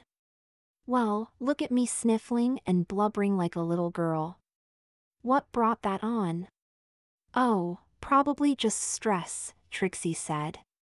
Now come on. We need to get home and get changed. I can't be late for my own gala. Later that night, Tanya and Trixie entered the hotel's beachfront pavilion, arm in arm. Lockstep, the two paraded through the main doors, announcing their arrival. The sisters looked in awe at the radiant beauties surrounding them. The table centerpieces were wonderful. The chandeliers looked lovely. The flowers were darling. But the most beautiful of all were the women, dressed and glamorous in their dresses, hats, gloves, shoes, and clutch purses. Oh, Trixie, I am impressed, Tanya said. I've heard you talk about the gala, and I knew it was going to be marvelous, but I had no idea. Everything looks so nice, I could just faint. Couldn't you? Trixie said. It's just the best. And it seems to get better every month. How should I go about? Am I expected to make a speech or anything? Oh, nothing like that. Just have a seat at your table and stand and wave when we introduce the new members. New members? Oh, yes. I'm sorry, where is my mind? I didn't mean to forget. For the first time ever, the Green Beach Ladies Association is inducting 2 members simultaneously. We're really growing, aren't we? I imagine so. Golly gee. I've spent so much time with you getting ready, I didn't even suspect there was anyone else being inducted tonight. Yes, indeed, Trixie said, escorting her sister to a lovely young thing in a champagne gown, sampling a tray of canapés. Tanya Summers, I'd like you to meet Suzanne Wintergarten. Suzanne, this is my sister, Tanya. Tanya saw the strange woman. Her wavy brown hair, her lovely gown, her immaculate, freckled skin, and just the faintest whiff of perfume announcing her presence. She was the absolute epitome of a Southern belle. Tanya had never seen this woman before, but recognized her immediately. Well, hello, Suzanne, Tanya said. It's a pleasure and a half to finally meet you. You know, I had a feeling you'd be here tonight. Trixie didn't tell me directly, but you know how good she is with secrets. The poor thing was frozen in place. Her knees were shaking and began to lose stability on her high heels. The smile was vanishing, turning into a petrified shock. She couldn't speak, couldn't move, and could barely avoid dropping her ginger ale on the ground. Suzanne couldn't remember ever meeting Tanya before just now. Those memories were locked away. But now, seeing her in person, something was happening. She couldn't stop panicking, and couldn't understand why. Tanya continued. I know you were expecting to be the only inductee into the Green Beach Ladies Association tonight. I'm sorry if I'm stepping on your special evening. I don't mean to steal your thunder. Let me explain. See, I'm from around Green Beach initially. I've been living up in Charlotte for years now. Moved up there for my career. But I haven't been happy for a while. I've been wanting to move back home, but I stayed because of my son. Son, Suzanne said in a whisper. Yes, I didn't want to uproot him from his home or his friends. He used to be very particular about all that. If I told him we were moving to Green Beach, he'd have thrown such a fit. Mercy, I don't know what I would have done with him. But now? Well, now he's all grown up. So I'm moving back home. You're my. I'm your. Trixie placed a hand on Suzanne's wrist. Honey, please don't interrupt, it's so unbecoming. Tanya smiled and shrugged it off. I'm almost finished, anyway. So, now with nothing keeping me in Charlotte, it's the perfect time to officially move back to Green Beach. And when Trixie heard about my plans, she just had to make me a member of this little old club of hers. It's a special privilege being the sister of the club's founder, right? Something wrong, Suzanne? Tanya said, trying to suppress her maternal instincts. You look stressed. Suzanne grappled with English as her brain tried to process words and meaning and memories all at once. My, it's nice to meet you, Tanya. She extended a hand in welcoming, which Tanya graciously accepted. Trixie and Tanya breathed a silent sigh of relief. Trixie didn't dare invite any of her transformees to the gala until their transformation was finalized. But Suzanne had made such great progress, and Trixie wanted to show her off to Tanya so badly. She threw caution a little too far into the wind. Luckily, it all worked out. Trixie never had a heart attack before, but was pretty sure these last few minutes were what it felt like. Suzanne swallowed hard, suppressing whatever nightmarish hallucination just invaded her mind. A vision from a life she didn't know and didn't care to understand. Oh, excuse me. I don't know what just came over me. Some sort of dizzy spell, I imagine. A bit too much blood rushing to the head. See, I started taking these new painkillers today, and by golly, I didn't realize they'd have side effects like that. Lord, could you imagine if I had been drinking anything stronger than pop? I'm sure it's just a one-time thing, Trixie said. Just keep taking your medicine anytime your head hurts. And once in the morning for preventive care. For your own sake. She's so protective, Suzanne said to Tanya. Sometimes, it feels like she thinks I'm a child. Tanya laughed. Oh, she's always been that way. Let me tell you about this one time when we were growing up. Trixie, realizing she was no longer needed, left the two ladies to talk. She could tell immediately that Tanya and Suzanne would become the best of friends. She didn't need to be a third wheel. Right now, there were other girls to chat up. Hours passed. Dinner and cocktails had been served and the party began winding down. A few girls were preparing to take their leave. Now, Trixie was standing out on the beach. Her shoes in one hand, a paloma in the other, and white sand under her toes. She looked at the waves crashing on the beach under the moonlit sky. Another perfect evening. Trixie, darling, there you are, said Tanya, walking up the beach to her sister. I've been looking all over. Can we talk? Of course, Tanya.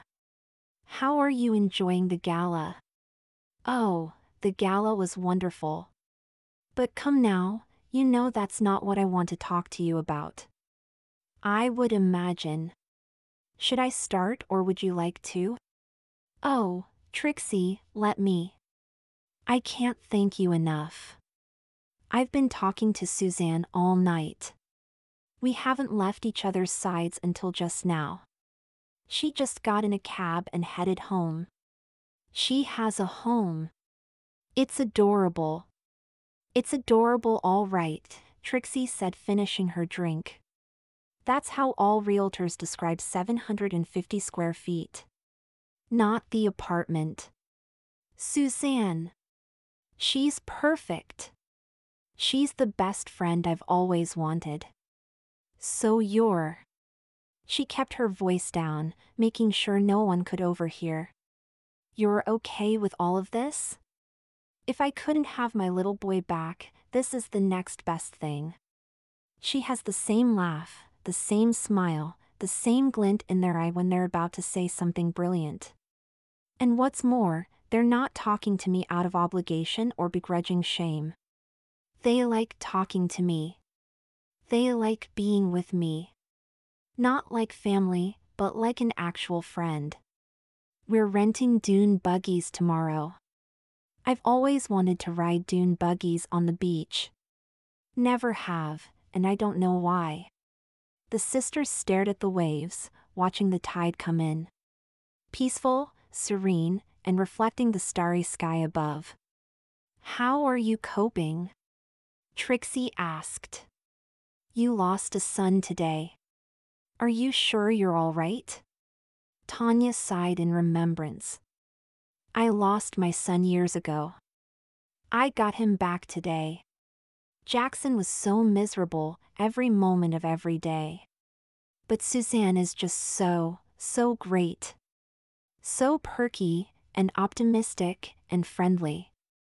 I thought maybe that was just what happens to boys when they grow up. They lose that spark. They turn bitter. But now, talking to Suzanne, it's like Jackson never left. He's back. Maybe not in the same shape, but he's back. Do be mindful, darling. I'm fairly certain the mental conditioning is set like concrete now. But let's not risk anything. She's your friend Suzanne, and nothing else. Not your son. Not my nephew. Never has been. Remember that. Oh yes, of course. But I absolutely must talk about it now. It's just so incredible. I heard your stories, and I assumed it was like Mrs. Doubtfire or something. But seeing the end results? Mercy me, I didn't think it could happen. But you did it. She's beautiful. She's popular. She's outgoing. She's successful. She looks better in a dress than I do. She's got everything she's ever wanted out of life, and so much more. She's ready for life. You prepared him, and I prepared her. Now they're ready for the world. Tanya finished her wine. All of this was just magical. She was back home. She was back with her sister. She just met her new best friend. She couldn't imagine her life being any better. I still can't believe that was once my son, Tanya said, wistfully. The breasts, and the accent, and the freckles, and, oh, I think if I say any more, I'll start crying. She just might be my masterpiece. Come on now. Spill your secrets. How did you get this all done in a single day? Well, honey, I'm a professional at this. Suzanne wasn't the first girl I created. Every time, it just keeps getting easier and easier. Are any of the other girls you've changed here tonight? Take a look, Trixie said, gesturing to the attendees of the gala, dancing inside the pavilion. Oh, who is it? Tell me. I could never guess. Yes. Yes, you could. You absolutely could. You don't mean? Everyone. Stop. It's true. Everyone in the room. The Green Beach Ladies Association was founded so I could keep tabs on all my, debutantes. To make sure no one is backsliding, and everyone is behaving exactly as a proper woman should. And also because I enjoy looking at the fruits of my labor so very much. But really, you and I are the only genetic girls in the club. The only ones? Even, yes, including them. Most men were just jerks. But those three? They were the worst of all. I made them into my close personal friends so I could keep them on a short leash. Pat was an annoying little thing who just hated children. Had a show on YouTube where they advocated for child-free lifestyles and hurled disdain at parents.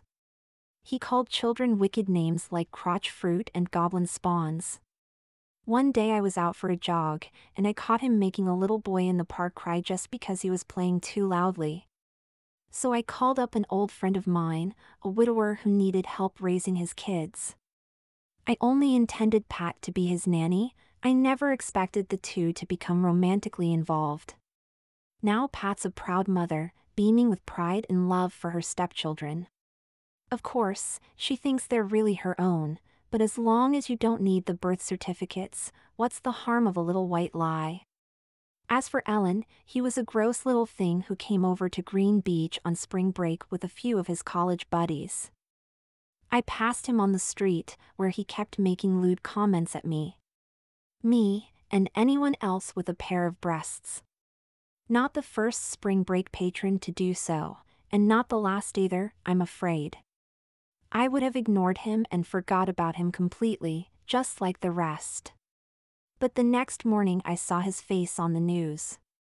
He was arrested for harassing and violating a group of high school girls. I figured, if he was so desperately eager to bed someone younger than him, he'd find much more fulfillment as a cougar on the prowl. And Julia? Just some common purse snatcher.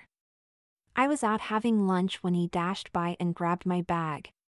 He probably would have gotten away with it, except he tripped and wrenched his ankle while making his escape. According to the police, he needed the money to fuel his meth habit.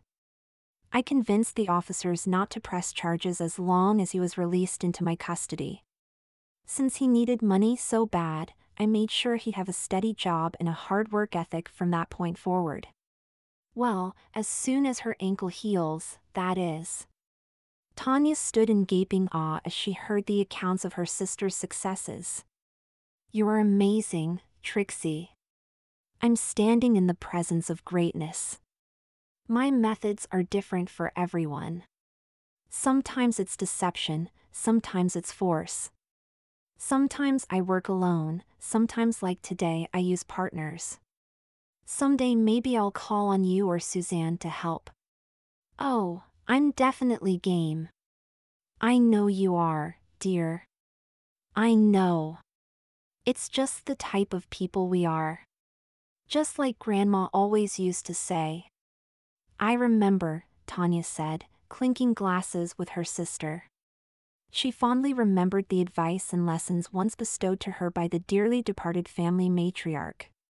Always help others. Give till it hurts. Be accommodating, nurturing, and love every minute of it. Of course.